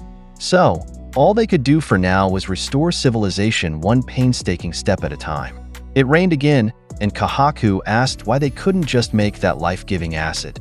Suika said that was impossible. They couldn't make it without platinum and other science supplies. That's why when she made it before, she had collected a huge amount of poop over several years. Kahaku couldn't believe this. Suika recounted that Senku had left instructions on how to make nitric acid, and she had read all of it. She suddenly remembered that one of the options was electrical arcs.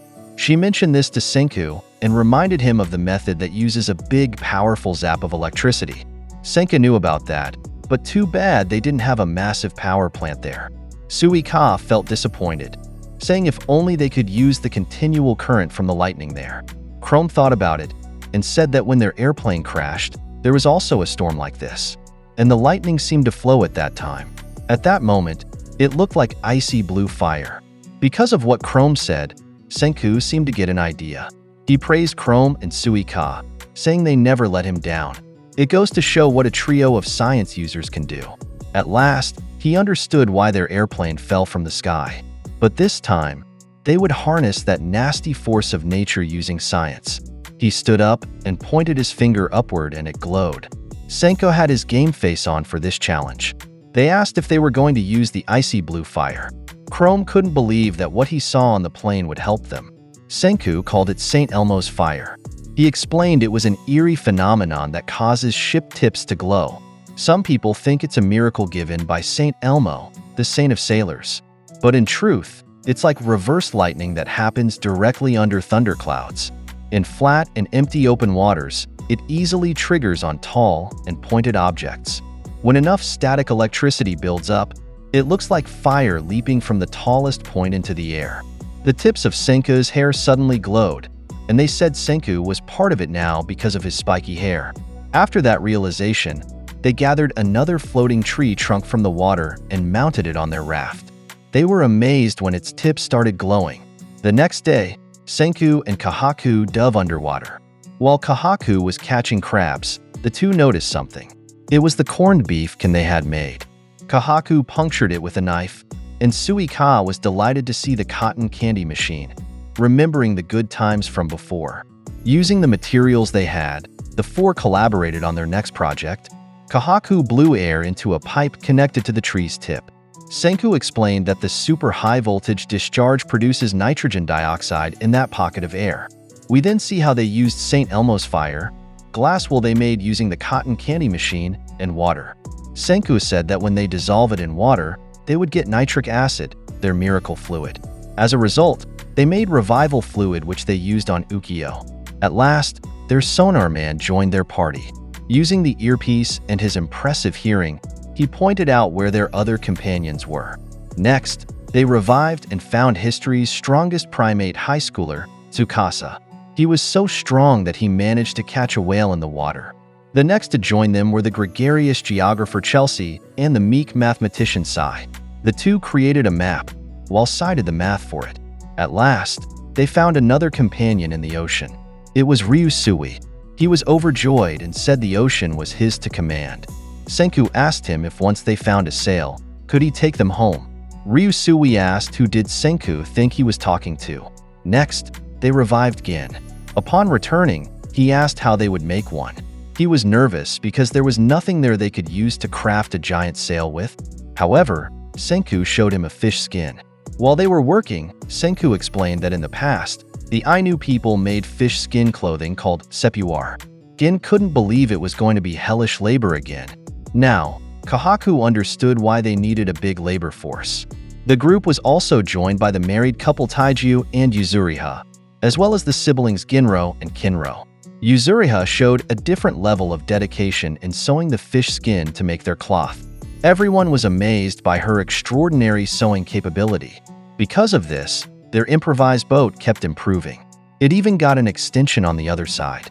Meanwhile, ships could be seen in the water. Several helicopters were also flying around searching for Senku and the others. One of the pilots was Zeno. However, he still hadn't found them. When the scientists met, they tried to stop Zeno's hopeless search. They said they understood how he felt, but enough was enough. They said it was absurd that he still believed they were alive. Nevertheless, Zeno didn't give up. Just then, someone came to call him. They quickly ran to see what was in the ocean. Everyone was shocked when they saw their makeshift ship. As they approached the harbor, Senku was just smiling while Chrome was busy eating. Zeno was impressed that even in the ocean, Senku managed to terraform scientific civilization to push forward. He couldn't help but comment on how truly elegant it was. At last, Senku and his party set foot on land again. He apologized to Zeno that it took them quite a while, but he said they had a special delivery. He said their scientist would surely drool over this treasure. When they opened the chest, it contained gravel. Ginro couldn't believe that the product of all their misery and hardship was just to bring home gravel. Kahaku said that even she now knew that simple stones could become scientific treasures. Zeno agreed with this. He explained that it could only be obtained from Norway and couldn't be manufactured. It was ultra-high purity silicon metal.